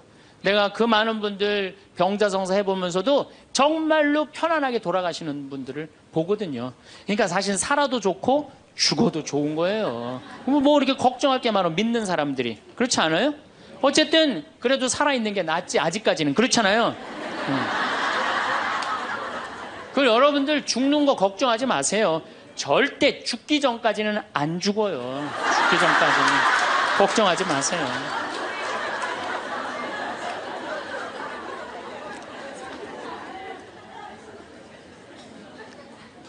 축하한다고. 근데 산책을 나갔다는 거예요. 아, 그렇다고. 예. 그래갖고 이제 이제 11월 달이 됐어요. 우리 집에 이제 은퇴 신부님들이 자주 오세요. 그래갖고 이제 은퇴 신부님들 장어를 사드린다고 내 차에 모시고 가는데 저녁에 전화가 왔어요. 근데 젊은 여자야. 신부님, 84살 먹은 신부님, 73살 먹은 신부님을 내 차에 태고 운전을 하고 하는데 전화가 왔는데 내가 모르는 번호야. 근데 저쪽에서 너무 이쁘고 젊은 여자가 신부님 저예요 그러는 거예요. 아니 내가 누군지 어떻게 알아. 목소리가 너무 이뻐. 그래서 실례하지만 누구시냐고 그랬더니 저쪽에서 뭐라 그러냐면 신부님 섭섭해요. 제 목소리를 벌써 잊으셨어요 그러는 거예요. 그래서 내가 누구냐고 그러니까 저 마리아예요 그러는 거예요. 그러니까 그 자매야. 아니 목소리가 원래 이렇게 이뻤느냐고. 말만 하면 울음을 물었거든요. 신부님 나 죽으면 안 돼요 이랬던 자매인데 이렇게 밝은 목소리냐고. 신부님 제가 요즘 너무 건강이 좋아지고 너무너무 행복하다고. 그리고 재작년 5월 달에 내가 전라도 여수에 강의를 갔는데 문수동 성당이라는 곳에 강의를 갔는데 그 자매가 순천에서 온 거예요. 갓김치를 담아서. 근데 이 자매가 나한테 전화해갖고 신부님 자기는 너무 행복하다는 거. 뭐가 행복하냐고 하니까 드디어 파마를 했다는 거예요. 암 환자들 꿈은 파마하는 거 아니에요. 그리고 딱 봤는데 그 자매가 이뻐요. 되게 암 걸리는 사람들 특징이 뭐냐면 이뻐요. 암 걸린 사람들이 왜 이쁜지 알아요? 이쁘니까 승질을 못 내잖아요. 이쁜 척 해야 될 거 아니야. 그러니까 화나는 일이 있어도 다 참고 사는 거야. 그러니까 이쁜 사람들이 암에 많이 걸려요. 또 어떤 사람이 법 없이도 사는 사람들이 암에 많이 걸려요. 다 참고 그게 다 암이 되는 거예요. 그걸 참고 사느냐고. 참 예쁘게 생겼어. 그 많은 분들 중에 딱 마리아 자매가 눈에 딱 띄더라고요. 우리 직원들은 몰라보더라고. 얼굴이 분홍색으로 변하고. 나를 끌어안으면서 자기 너무 행복하다는 거야. 그러니까 이 자매는 딱 끌어안았는데 내가 성령으로 꽉 차 있는 거 느끼겠더라고요. 근데 3개월 만에 돌아가신다는 분이 지금 3년째 살고 있어요. 지금까지도. 그래서 여러분들 우리가 마음을 근심 걱정하지 말고 감사하다가 살다 보면은 우리한테는 늘 행복한 일이 벌어진다. 신부님 결혼 생활을 한번 해보세요. 얼마나 화가 나나. 여러분들 누구 때문에 제일 많이 화가 나요? 남편, 아내, 자식들 때문에 화가 나죠. 이 자식들하고 관계를 보면은 자식 그냥 아무 잘못도 없는데 자기 화나면 자식들한테 뭐라고 폭언을 쏟아붓느냐면은 다 필요 없어. 너도 필요 없어. 그러죠? 밥이 넘어가냐? 뭐 이런 말 막 하잖아요. 자식들한테. 근데 여러분들 자식들한테 화로 키우면 그 화가 자기한테 돌아옵니다. 제가 한 15년 전에 용산 전자랜드에 내 후배 신부가 전축을 산다고 그래서 전축사로 갔어요. 그때 2월 15일경이었어요. 졸업 시즌이었어요. 전축을 사러 갔는데 그날 아마 아들이 이제 졸업을 했나 봐. 중학교를. 그래갖고 컴퓨터를 사준다고 엄마하고 아들하고 나온 모양이에요. 근데 엄마는 100만 원을 들고 나오고 아들은 그 컴퓨터 앞에서 150만 원짜리 컴퓨터를 자꾸 사고 싶어 하더라고요. 그러니까 이제 아들하고 엄마가 오니까 엄마가 슬슬 열받는 거지. 아들이 그냥 100만 원짜리 사면 좋은데 150만 원짜리 자꾸 산다고 우기니까 엄마가 너무 열받으니까 이 감정을 조절하지 못하고 아들 귀싸대기를 때렸어요. 그 많은 사람들이 있는데 쫙 소리가 났어요. 난 전축 사다가 무슨 소린가 했더니 때린 거 엄마가. 그래갖고 내가 그 모자가 하는 게 하도 신기해서 전축 사는 걸 관두고 구경하기 시작했어요. 어떻게 되나. 근데 엄마가 너무 화가 나니까 이성을 잃으니까 뭐라고 그러느냐면은 너 지금부터 나한테 엄마라고 그러지 말고 아줌마라고 불러. 내 말 그렇게 안 들을 거면 아줌마라고 불러. 나 지금부터 네 엄마 아니야. 얘가 그냥 귀싸대기를 맞고 얼마나 창피해. 그 많은 사람들이 봤는데 막 울더라고 얘가. 그런데 막 울더니 계단에서 막 울더니 얘가 착한 애예요. 막 한참 생각하더니 자기가 잘못했다고 생각을 했는지 엄마한테 가갖고 엄마 미안해 내가 100만 원짜리 살게. 분명히 그랬거든 아들은.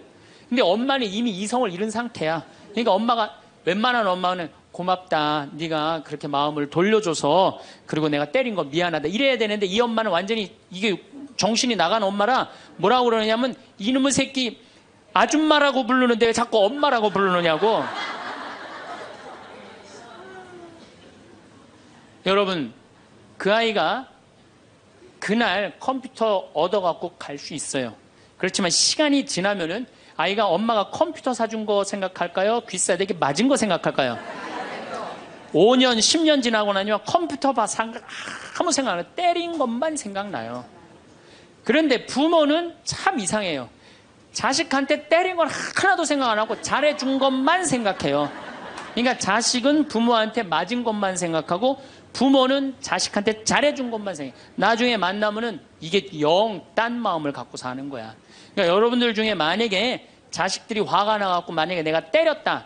늙어서 호강받을 생각은 꿈도 꾸지 말아라.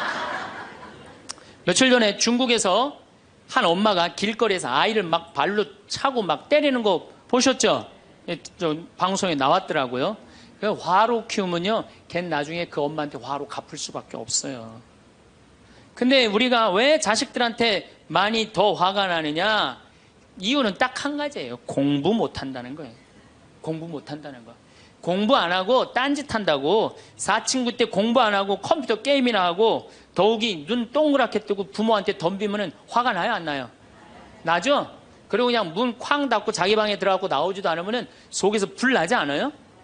근데 여러분들 자라면서 사춘기 때는 그러는 게 당연한 거예요. 사춘기 때는 방황할 수 있는 권리가 있는 아이들이에요. 사춘기 때는 자기가 방황하는 게 당연한 거예요. 얘네들은 권리예요, 방황하는 게. 혼란스러운 게. 근데 엄마들이 그걸 허락을 안 해. 내가 좀 마음이 산란하고 그냥 몸도 막 변하고 그냥 정신도 이상하고 여자 보면 가슴이 흥분되고 막 그래갖고 학교도 가기 싫고 그래갖고 그냥 마음이 산란해갖고 오늘은 학교를 하루 접고 명동에서 좀 고민 좀 해야 되겠다. 학교를 하루 안 갔어. 학교 선생님이 엄마한테 애가 학교 안 왔다고 그냥 찾아보니까 명동에서 그냥 애가 그냥 왔다 갔다 하는 거야. 엄마 미치는 거죠. 엄마 뭐라 그래? 예, 너 방황은 나중에 지금 공부하고 방황을 엄마가 명동에서 대신해 줄 테니까 너는 지금 뭐 해야 돼? 공부해야 돼. 얘는 방황할 자격도 없는 거예요, 우리나라 애들은. 그러니까 우리나라 애들은요, 부모를 마귀로 보는 거예요, 마귀로. 자기를 괴롭히는 마귀로 보는 거예요. 부모가 어디 있어요. 사실은 여러분들 자식들한테 욕심만 포기하면요, 자식들하고 싸울 일 하나도 없어요. 사실은 내 자식이 몸으로 살 놈인지 머리로 살 놈인지 빨리 판단해야 돼요. 우리 집에 이것도 한 3년 전 얘기인데 요셉이가 왔어요. 고등학교 졸업하고 대학을 떨어진 아이예요. 근데 그냥 대학을 떨어진 집에서 컴퓨터 게임만 하는 거예요. 엄마가 미치는 거지. 애를 보면 대학도 안 들어갔지, 새벽 4시까지 컴퓨터 게임하지, 낮에는 1시에 일어나지. 그냥 미치는 거죠. 그래갖고 나한테 데리고 왔어요, 강원도 평창에. 근데 살이 얼마나 쪘는지 애가 살이 너무 찐 거예요. 그래갖고 그냥 살이 쪄갖고 이 눈두덩이가 안 보이는 거예요. 신부님, 우리 애가 문제라고, 공부는 안 하고 컴퓨터 게임만 한다고.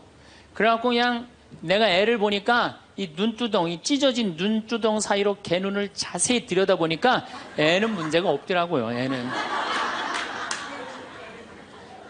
근데 애가 살이 얼마나 쪘는지 100kg인지 110kg인지 120kg인지 130kg인지 알 길이 없는 거야.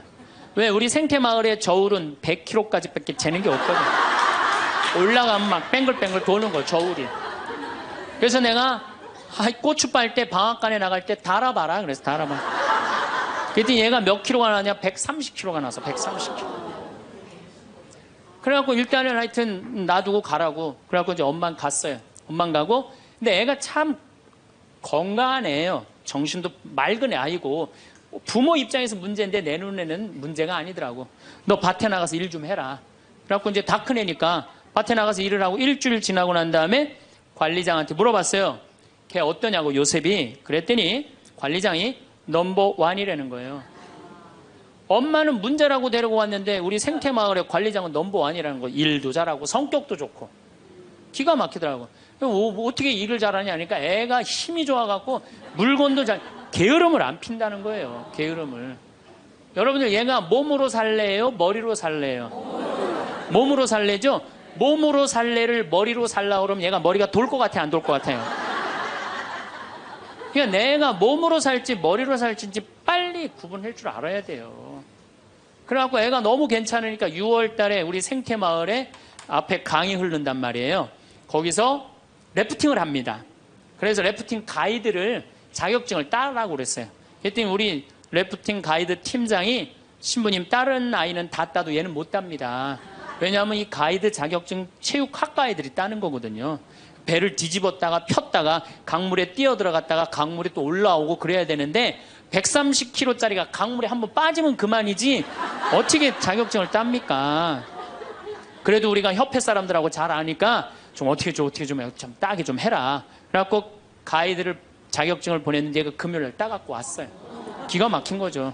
어떻게 땄냐 그러니까 그 주간에 비가 오지 않아갖고 배가 강바닥에 단 거야. 그래갖고 그냥 들어왔다 나갔다 자격증 따갖고 왔어요. 그리고 아이가 가이드를 하는데 인기가 최고예요. 최고. 너무너무 잘하는 거야, 아이가.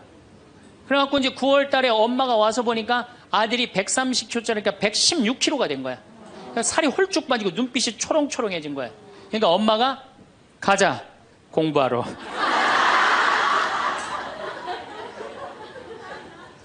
제가 보기에는 이 아이는 우리 집에 4년 동안 일하면은요, 돈 5천만 원, 6천만 원, 7천만 원 벌어요.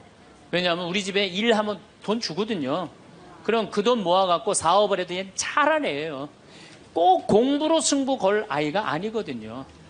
그럼 신부님, 우리 애가 몸으로 살랜지 머리로 살랜지 기준이 어떻게 됩니까? 반에서 10등 안에 안 드는 놈들은요, 다 몸으로 살 놈들이에요. 여러분들 자식들 중에 반에서 10등 안에 안 드는 애들은 다 몸으로 살 애들이야. 독일은 초등학교 졸업하면서 중학교 올라가면서 갈릅니다. 대학 들어가래 아니면 기술 배우래. 그래갖고 갈러도 학교 선생님이 갈러놔도 우리 애가 왜 이 머리가 나쁘냐 이렇게 따지는 부모 하나도 없대요.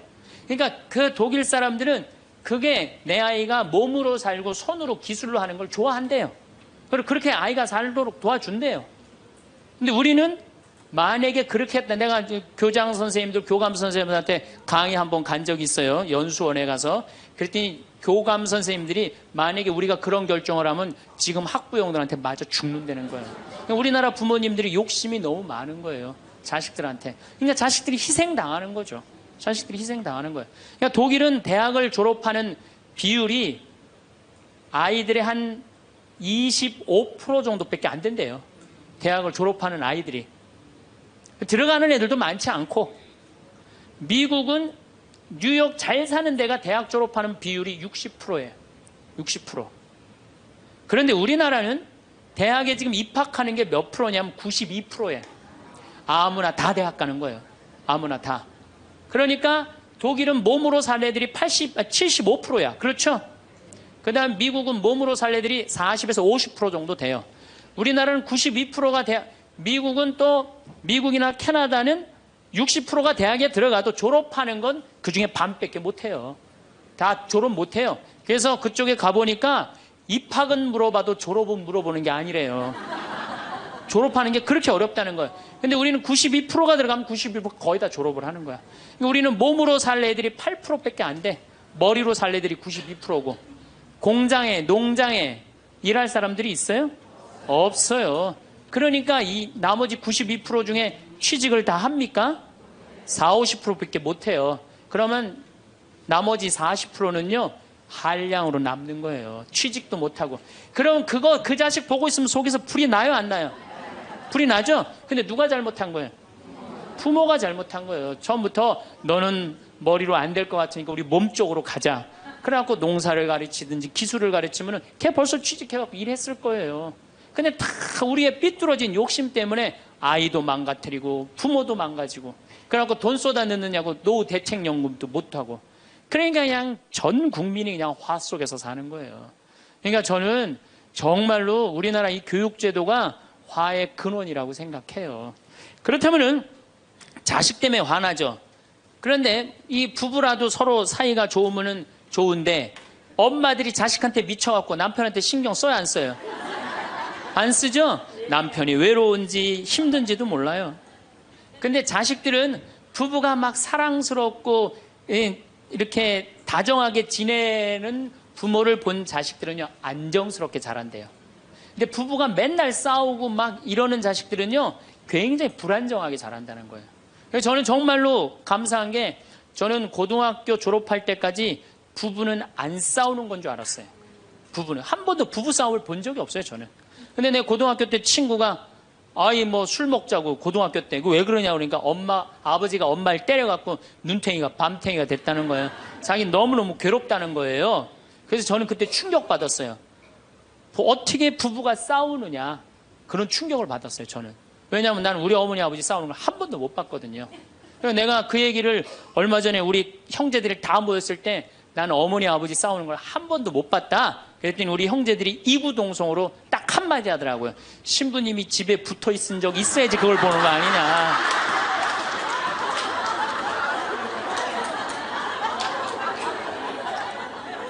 어쨌거나 저는 본 적이 없어요, 저는. 굉장히 긍정적으로 잘할 수 있는 거죠. 근데 우리나라 남자들은 참 불쌍해요. 돈은 죽어라 벌지만 그 돈을 마음 느긋하게 써볼 수가 없어요. 그렇죠? 자식들 학원비에 대학 등록금 되다 보면은 30에 결혼해서 시집 장가 갈 때까지 60대까지 노예같이 사는 게 대한민국 남자들이에요. 이 남자들 짜증 나겠어요, 안 나겠어요? 화가 나겠어요, 안 나겠어요? 날 수밖에 없어요. 그런 남편들을 신경 한번 써줘 봤어요. 정말로 남편 정말로 남편을 왕대접 해줘봤느냐고. 여러분들 길 가는 사람이 여러분들 10,000원 주는 사람 있어요? 길 가는 남자가 당신 예쁘다고 10,000원 주는 남자 봤어요? 근데 여러분들 남편은 그냥 한 달에 뼈가 빠지게 벌어갖고 200만 원이든 300만 원이든 400만 원이든 갖다 바치잖아요. 그러면 그 남편한테 감사해야 될 거 아니야. 근데 그냥 감사는 안 하고 그냥 남의 김치찌개도 그냥 제대로 안 하면 그냥 못 끓이고 그냥. 자식이라고 있는 거 학원 다니다 보면은 밤 12시에 얼굴 보기도 힘들어요. 아버지가 자식을 키우고는 있지만은 다정한 자식을 구경하기가 힘들어요. 또 사춘기만 되면 이 자식들이 아버지한테 부드럽게 합니까? 반항하고 틱틱거리고 그러면은요, 우리나라 남자들은 갈 데가 없는 거예요. 그래서 40대 남자들이 자살률이 세계에서 1위인데 우리나라 여자보다 몇 배가 많이 죽느냐면 3배가 많이 죽어요. 우리나라 40대들은 갈 데가 없는 거예요. 갈 데가. 외로운 거죠. 또 여성들도 마찬가지야. 난 우리나라 여자들도 불쌍해. 이게 다 교육 때문에 그래. 교육 때문에. 자식이 막 사춘기 때 막 생 난리를 치고 막 그럴 때 여러분들은 몇 살이 될까요? 45, 50 왔다 갔다 하죠? 그럼 여러분들은 자식은 사춘기지만 여러분들은 뭐예요? 갱년기야. 그러니까 갱년기가 되면 사실은 굉장히 케어가 필요한 거예요. 여러분들 굉장히 돌봄이 필요한 나이예요. 막 피부 처져요, 안 처져요? 눈두덩 처져요, 안 처져요? 눈가 처져요, 안 처져요? 볼 처져요, 안 처져요? 이빨 처져요, 안 처져요? 그러니까 그렇게 처지는 거 거울에 이렇게 보고 앉아있으면 어떤 얼굴이 되냐면 이런 얼굴이 돼요.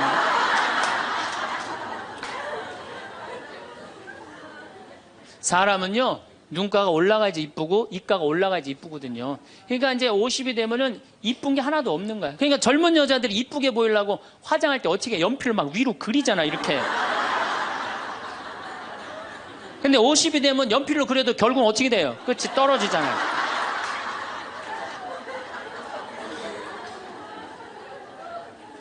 하지만 우리나라 이 갱년기의 여성들은 자신의 고통, 번뇌 뒤로 하고 감추고 희생합니다. 묻어두는 거예요. 자식을 위해서 희생한다. 내가 지금 뭐 생리가 이어졌다, 끊어졌다. 그냥 정신이 깜빡깜빡 하잖아요, 여러분들. 갱년기 시작되면은. 그렇죠? 지갑은 뒀는데 어디다 뒀는지 생각이 안 나는 그런 경우 참 많죠.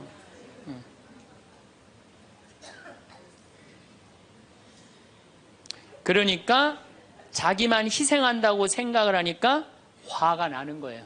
화가 나는 거. 더욱이 50이 되면은 뭐에 걸리느냐? 빈둥지 증후군에 걸려요. 자식 공부하러 나가고, 그렇죠? 남편 돈 벌러 나가고, 자기는 50 되면은 아무도 옆에 없는 것 같은 외로움 속에 자기가 이제 빠지는 거죠.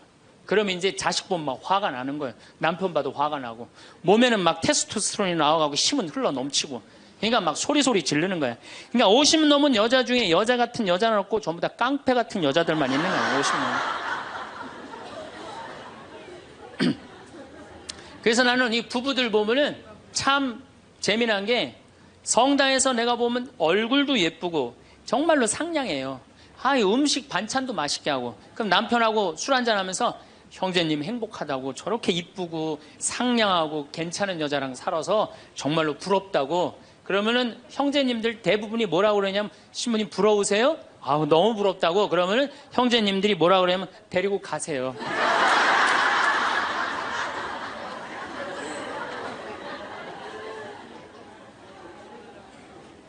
그래서 부부가 서로 사랑하지 못하고 자식하고도의 애정을 쌓지 못하고, 그러니까 우리가 이제 화가 꽉 차 있는 거예요. 그러니까 이 화가 꽉 차 있으니까 정말로 상상하지 못하는 일들이 벌어지는 거. 우리 사회 안에서 막 서로 죽이고 뭐 내다 버리고 뭐 이런 일들이 벌어지는 거죠. 그러면은 화가 나면은 어떻게 이 화를 컨트롤을 해야 되느냐, 화를 다루어야 되느냐, 지금부터 그 얘기를 말씀드리겠습니다. 여러분들, 화가 나면 예수님만 보면 돼요. 우리가 인생이 답답할 때 누구만 보면 돼요? 예수님만 보면 됩니다. 요한복음 8장에 간음한 여자 얘기가 나옵니다. 자, 요한복음 8장에 간음한 여자 얘기가 나와요. 당시 2000년 전에 여자가 간음을 했다. 이건 당시 중동 지역에서는 어떻게 했느냐면 돌로 쳐서, 그 여자가 돌에 맞아갖고 쓰러져갖고 돌 무더기를 만들어서 죽여요. 이번에도 중동에서 그런 일이 있었죠?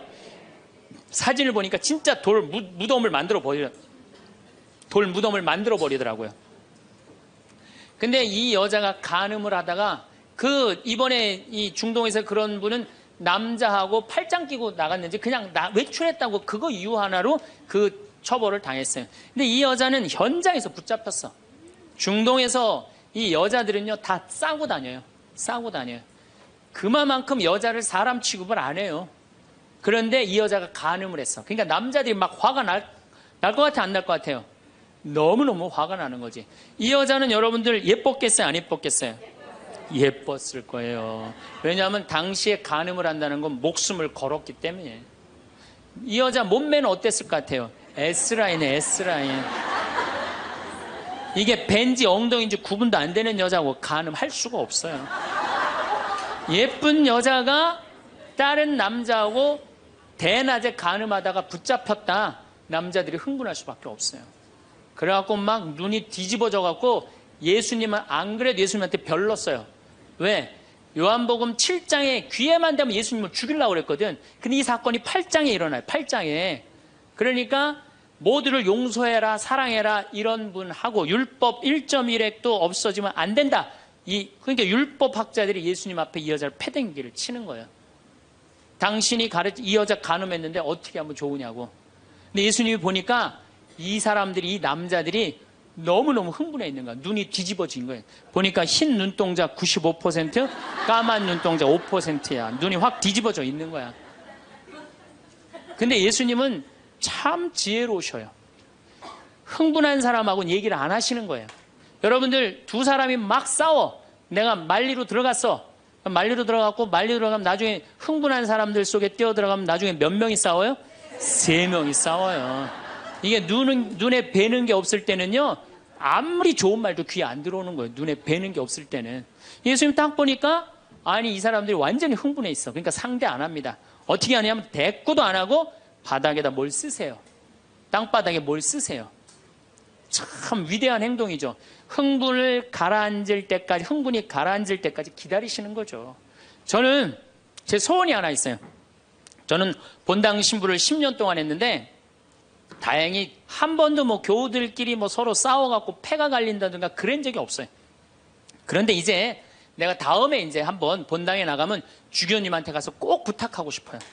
주교님한테 나는 어떤 본당에 나가고 싶냐고 부탁을 하고 싶냐면은, 성당이 2패로 나눠져갖고 머리통이 터지게 싸우는 본당에 나 보내달라고. 내가 꼭 하고 싶은 게 있어서 그래요. 뭘 하고 싶으냐면은, 내가 이제 머리통이 터지게 싸우는 본당에 발령받아 갔단 말이야. 딱 발령받아 가면은 양쪽 회장들이 딱 올 거 아니에요. 신부님, 저치들이 우리 성당 돈 다 빼먹었다고. 또 이쪽 회장들은 저치들이 우리 성당 분위기 다 깬다고 CCBB를 가려달라고 흥분이 돼갖고 오면은, 나는 아무 말도 안 하고 사제관 방바닥에 뭘 써보고 싶어. 나 그거 꼭 해보고 싶어요.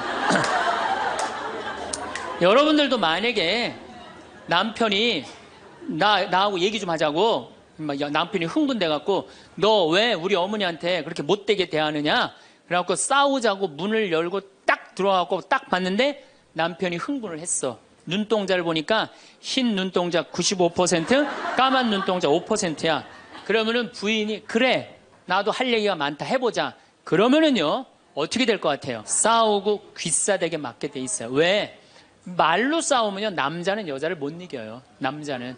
왜냐하면 여자는 하루에 25,000마디를 하고 남자는 하루에 15,000마디밖에 못 하거든요.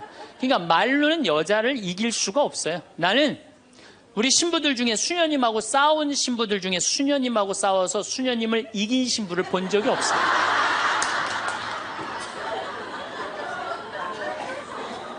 말로는 안 되는 거예요. 그러니까 여러분들 남편이 흥분해갖고 딱 나하고 얘기하자 그러면 여러분들은 아무 대꾸하지 말고 방바닥에 뭘 쓰세요. 뭐 할 때까지? 남편 흥분 가라앉을 때까지. 예수님은 땅바닥에 쓰시는 거예요. 사실은 그거는 다른 뭐 아주 신학교 있을 때 뭐 많이 배웠죠. 뭘 써셨을까? 예수님이 과연 뭐 별 얘기를 들었는데 다른 의미는 아니고 흥분이 가라앉을 때까지 기다리신 거예요. 그래갖고 이제 이 사람들이 이제 흥분은 가라앉고 사건만 남은 거야. 사건. 그래갖고 이제 흥분이 좀 가라앉은 상태. 여러분들 아무리 화가 나도 열만 심으면요 웬만하면 흥분이 가라앉아요. 그 열을 못 쉬어서 흥분이 터지는 거죠. 그러니까 좀 어느 정도 흥분이 가라앉으니까 이 사람들이 물어봅니다. 이 여인을 어떻게 하면 좋겠습니까? 간음을 했는데. 그러니까 예수님이 딱 보니까 이제 흥분이 가라앉은 것 같아. 그러니까 딱 한마디 더 합니다. 그래? 그렇다면은 너희 중에 죄 없는 사람이 먼저 저 여자를 돌로 쳐라. 그리고 그 다음 행동이 기가 막히세요. 다시 땅바닥에 뭘 쓰세요. 이게 뭐냐면 생각할 시간을 주는 거예요. 생각할 시간. 여러분들 만약에 자식을 막 혼냈어. 너 한 번만 더 게임하면 엄마가 저 컴퓨터 부셔버린다고. 그리고 너 문 열어놔. 그리고 문 열어놓고 자기는 텔레비전 보고 있으면서 아들은 게임 하나 안 하나 한쪽 눈으로는 게임 하나 안 하나 보고 한쪽 눈은 텔레비 보고 있으면 아들이 그걸 잘 받아들이겠어요? 더 욱하는 게 생겨요. 한 번 혼냈으면요 생각할 시간을 주는 게 중요한 거예요. 그러니까 예수님은 생각할 시간을 주는 거예요.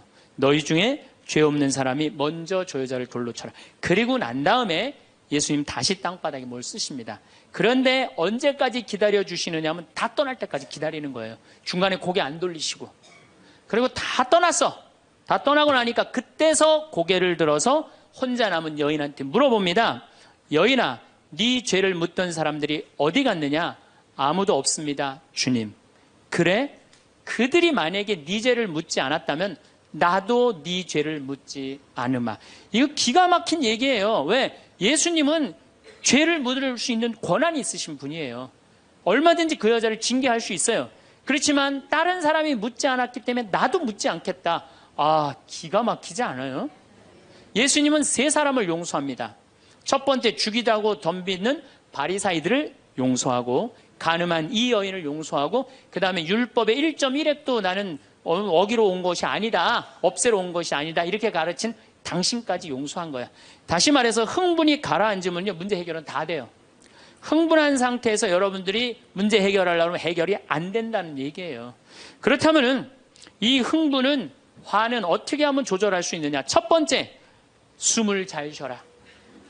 이거는 모든 화를 조절하는 책을 읽어보면요 첫 번째로 나오는 게 숨을 잘 쉬어라예요. 화가 나면은 숨이 가빠져요, 안 가빠져요? 가빠지죠? 씩씩거린다 그러죠? 이게 숨을 어떻게 주체하지 못해서 그러는 거예요. 근데 여러분들 숨은 창세기에 보면은 하느님이 인간을 창조하시고 뭘 불어넣었다 그래요? 숨을. 그러니까 우리가 숨을 쉰다는 건 생명을 쉬는 거예요. 생명을. 그러니까 숨을 잘못 쉬면 생명을 잘못 다루는 거하고 똑같은 거예요. 근데 숨은 어떻게 내 몸으로 들어와서 코로 들어와서 심장으로 해서 이 위로 해서 그 다음에 단전, 배꼽 아래로 해서 간으로 해서 폐로 이렇게 돌아서 나가는 게 숨이에요. 그래갖고 온전히 산소 공급이 온 장기 안에 다 돼야 돼. 근데 화가 나면 여러분들 숨을 어디다 걸어놓고 쉬어요? 목에다 목조서 딱 걸어놓고 싸우잖아요. 남편하고 싸울 때. 예? 내가 시집하고 당신이 나한테 해준 게 뭐가 있어? 외식을 해줘서, 설거지를 해줬어, 그렇다고 여행을 시켜줘서, 밍크 코트를 사줘서, 다이아를 사줬어. 그럼 얼굴이 빨개져 안 빨개져요? 왜 빨개지느냐면 이게 내려갔다 와야 되는데 여기만 딱 차 있으니까 점점 풍선처럼 부풀러 오르는 거예요. 그렇게 1시간을 소리 지르고 싸우면은 1시간 동안 여기 산소 통합니까 안 통합니까? 안 통하면 여기가 무슨 병이 드느냐면 화병이 드는 거. 그래서 드는 병이 화병이에요. 그러니까 싸울 때 어떻게 싸워야 되냐면 숨을 쉬고 싸워야 되는 거예요. 싸울 때 어떻게 싸워야 되냐면 당신이 말이야 시집 와갖고 나한테 해준 게 뭐가 있어? 설거지를 해줬어. 그렇다고 외식을 시켜줬어.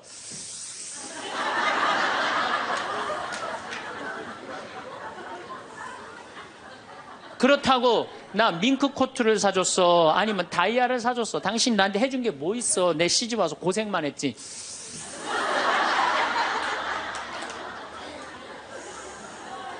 그렇다고 내가 하느님 그렇게 열심히 믿었는데 예수님 태어난 나자렛을 보내줬어. 갈릴레아를 보내줬어. 나 이 집에서 종처럼 일만 했는데 당신 뭐가 있다고 나한테 소리를 지르고 그래? 이렇게 숨을 쉬고 싸우면은요 절대 남편한테 귀싸대기 안 맞아요. 남편이요 차분히 얘기하게 돼 있어요. 근데 막 흥분을 끌어올리면서 얘기하면 사람 감정이 격해져 갖고 이성이 사라지는 거예요. 그래서 우리가 내가 너무너무 화가 나면은 심호흡을 10번만 하면은 굉장히 문제가 해결된다는 거예요. 그래서 여러분들 화가 나면은 어떻게 해라? 숨을 잘 쉬어라. 두 번째, 화가 나면 어떻게 해라? 걸어라. 걷는 게 아주 중요합니다. 여러분들 화가 날 때 묵주를 들고 나와서 동네 한 바퀴만 돌면은요 알아서 마음이 정리가 돼요. 해결책도 알아서 나와요. 2시간, 3시간만 걸으면은요 완전히 차분해져서 들어가요. 그러니까 화가 나면 그 자리에서 떠나야 되는 거 무조건. 떠나는데 가만히 있으면 더 이게 일어나거든요. 그래서 이 꼼포스텔라라고 스페인의 야고보 성인 무덤 가는 800km, 그게 세계적으로 그렇게 인기가 좋은 게 왜 인기가 좋으냐 하면은 그 걸으면서 사람이 치유가 다 되고 마음 정리가 다 되기 때문에 그러는 거예요. 그러니까 걷는 거는 건강에도 좋지만은 마음을 정리해 주는 게 걷는 거예요. 그래서 여러분들 정말로 화가 나면 어떻게? 걸으세요. 그리고 정말로 큰 숙제가 있다. 내 인생에 큰 숙제가 있다. 그러면은 도보 성지순례를 하세요. 도보 성지순례를. 저는 우리 교우들이랑 이 세남터에서부터 미리네까지 전체 교우가 밤 8시면 모여갖고 새벽 3시, 4시까지 저 미리네까지 걸었어요. 그 목요일, 금요일, 토요일, 일요일 4일을 걸었는데 그 한 400~500명 되는 교우들이 나한테 체험, 은혜 받은 얘기를 하는데 이건 보통 은혜 받은 게 아니에요. 허리 아프던 사람은 허리 다 낫고, 위장 아프던 사람은 위장 다 낫고, 마음 복잡한 사람 마음 정리되고, 사업이 막 안 돼갖고 괴로워하던 사람은 빛을 보고, 걷는 게 그렇게 우리 인생에 중요한 거예요. 그래서 내가 정말 문제가 있다. 세남터서부터 걸으세요. 세남터 우리 김대건 시모님 시신 모시고 미리네까지 원선시호 할아버지가 그땐 청년이었지만 갔잖아요. 그 생각하고 걸으면은요 여러분들 은혜 많이 받으실 거예요. 그러니까 화가 나면 어떻게 해라? 숨을 잘 쉬고 그 다음에 어떻게 해라? 걸어라. 그 다음에 화가 나면 화를 조절하는 방법 중에 3번째는 잘 먹어라. 이게 먹는 게 화를 먹는 경우가 너무 많아요. 인스턴트 음식, 그렇죠? 이거 잘못 먹으면요 다 화가 들어있는 거예요. 그리고 고기 너무 많이 먹으면요 화냅니다. 여러분들 사슴 싸나워요 안 싸나워요? 안 싸납죠? 사자 싸나워요 안 싸나워요? 싸납죠? 사자 뭐 먹어요? 고기 먹죠? 사슴 뭐 먹어요? 풀 먹죠? 내 아들이 나한테 덤비는데 막 리모컨 던지고 막 자기 막 방문 부시고 그러면은요 애가 성격이 나빠서 그런 게 아니에요. 내가 고기를 너무 많이 먹여서 그렇구나. 그래갖고 걔를 뭘 먹이냐면 6개월 동안 풀만 먹여보세요. 6개월만 지나면 완전히 온순해집니다. 그리고 여러분들 우리가 먹는 게 화가 너무 많아요. 아주 비근한 예를 하나 드릴게요. 달걀을 예를 드릴게요. 달걀을 여러분들 닭들 어떻게 달걀을 낳아요? 우리 지금 여러분들 보통 드시는 닭들 다 가둬놓고 하죠? 재웁니까 안 재웁니까? 안 재우죠? 재우지도 않죠. 공간이 조그맣죠. 스트레스 받으니까 옆에 닭 막 좁니다. 부리로. 그러니까 어떻게 하냐면 부리를 잘라요. 못 쪼개. 그런 닭들이 놓는 달걀은 화가 들어있을까요? 안 들어있을까요? 화가 들어있는 거예요. 그런 음식들이 자연적이지 않은 음식들이 반자연적인 음식들을 우리가 먹는 게 문제예요. 우리 닭들은 내가 300마리 키우는데 막 날아다니면서 놓는 알들은 벌써 향이 좋아요. 딱 깨서 먹으면 아주 고소하고. 그런데 일반 그 시중에서 이렇게 사는 닭들은 막 약간 좀 비리고 이런 냄새, 그 스트레스 받는 거예요. 그럴 만큼 먹는 게 중요한 거예요. 그래서 자연식이라는 게 우리한테 그래서 중요한 거예요. 그래서 이 화도 커피 많이 먹으면 막 심장 두근두근 거려요, 안 거려요? 그런 상태에서 화나는 일이 있으면 폭발합니다. 그러니까 먹는 게 아주 중요하다. 네 번째, 우리가 화를 잘 다스리려면은 이게 음양의 조화, 인생을 좀 즐길 줄 알아야 돼. 인생을. 하느님이 6일 일하고 7일째 쉬셨어요, 안 쉬셨어요? 쉬셨죠? 그럼 여러분들도 일하고 쉬어야 돼, 안 쉬어야 돼요? 쉬어야 돼요. 근데 우리는 잘 안 쉬어. 하느님이 태양도 동그랗고 달도 동그랗고 산도 동그랗고 사람 머리도 동그랗고 이렇게 동그랗게 만들어 놓으신 이유는 동그랗게 살라고 그러는 거예요. 그런데 우리 평창에 내가 생태마을에서는 운전하고 읍내에 나가면은 한 번도 빵빵거리는 소리를 못 들어요. 근데 서울만 딱 오면은 여긴 다 네모나고 삐죽해. 그러니까 네모나고 삐죽한 거 보는 사람들 딱 1초만 늦게 출발해도 빵빵거리고 난리도 아니에요. 그러니까 여러분들 음양의 조화를 잘 이루어야 돼요. 남녀 쉬는 거 이런 게 굉장히 중요한 거거든요. 그래서 좀 어디 가서 그러니까 우리 생태마을 같은데 1년에 일주일씩 와서 조용히 기도하고 쉬고 가면은 영혼이 편안한 거죠. 그러니까 여러분들 지금 나이 60 드신 분들 60년 일했으면 나머지 인생은 즐거워야 돼, 안 즐거워야 돼? 즐거워야 돼. 그러니까 그런 음양의 조화를 잘 해야 된다. 다섯 번째, 제일 중요한 거, 화가 안 나는 최고 좋은 길은 뭐냐면 자기 자신한테 잘해주면 돼요. 내가 행복하면 절대 화 안 납니다. 얼마 전에 우리 집에 대장암으로 온몸에 퍼져서 돌아가신 분이 계세요. 자매님이 나보다 1살 많은데 죽기 일주일 전에 나를 딱 끌어안고 울면서 이런 말을 했어요. 신부님, 나는 내가 이제 곧 죽을 것 같은데 나는 남편한테도 안 미안하대요. 왜 안 미안하냐면 남편 평생 집 돌본 적이 없대요. 그래서 하나도 안 미안하대요. 그리고 자식한테도 안 미안하대. 왜? 대학까지 자기가 이 빌딩 청소해갖고 대학까지 졸업시켰대요. 그런데 누구한테 미안하냐면 자기한테 미안하대.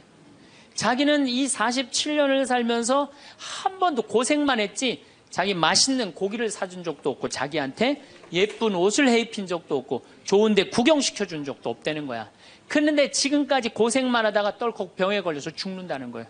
그래서 자기한테 너무너무 미안하다는 거예요. 근데 이제 죽는다는 거예요. 자기한테 한 번도 잘해준 적이 없는데 너무 자기한테 미안하다는 거예요. 여러분들한테 잘해줘야 될 것 같아요? 안 잘해줘야 될 것 같아요? 괜히 그냥 참고 인내하면서 승질은 승질대로 부리고 그러실 필요 하나도 없어요. 이제 여러분들한테 맛있는 거 있으면 사주세요. 그렇죠? 예쁜 옷 있으면 사 입히고 여러분한테 좋은 데 있으면 구경도 좀 시켜주고 저한테 잘해줍니다.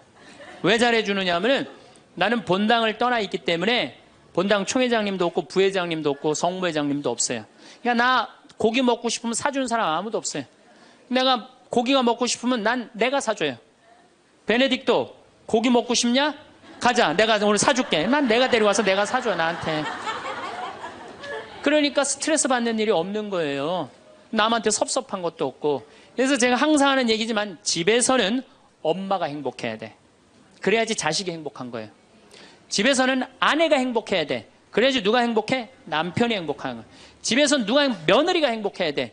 그래야지 누가 행복해? 시어머니가 행복한 거예요. 그러니까 여기 계신 여러분들이 행복해야지 대한민국이 행복한 거예요. 이제는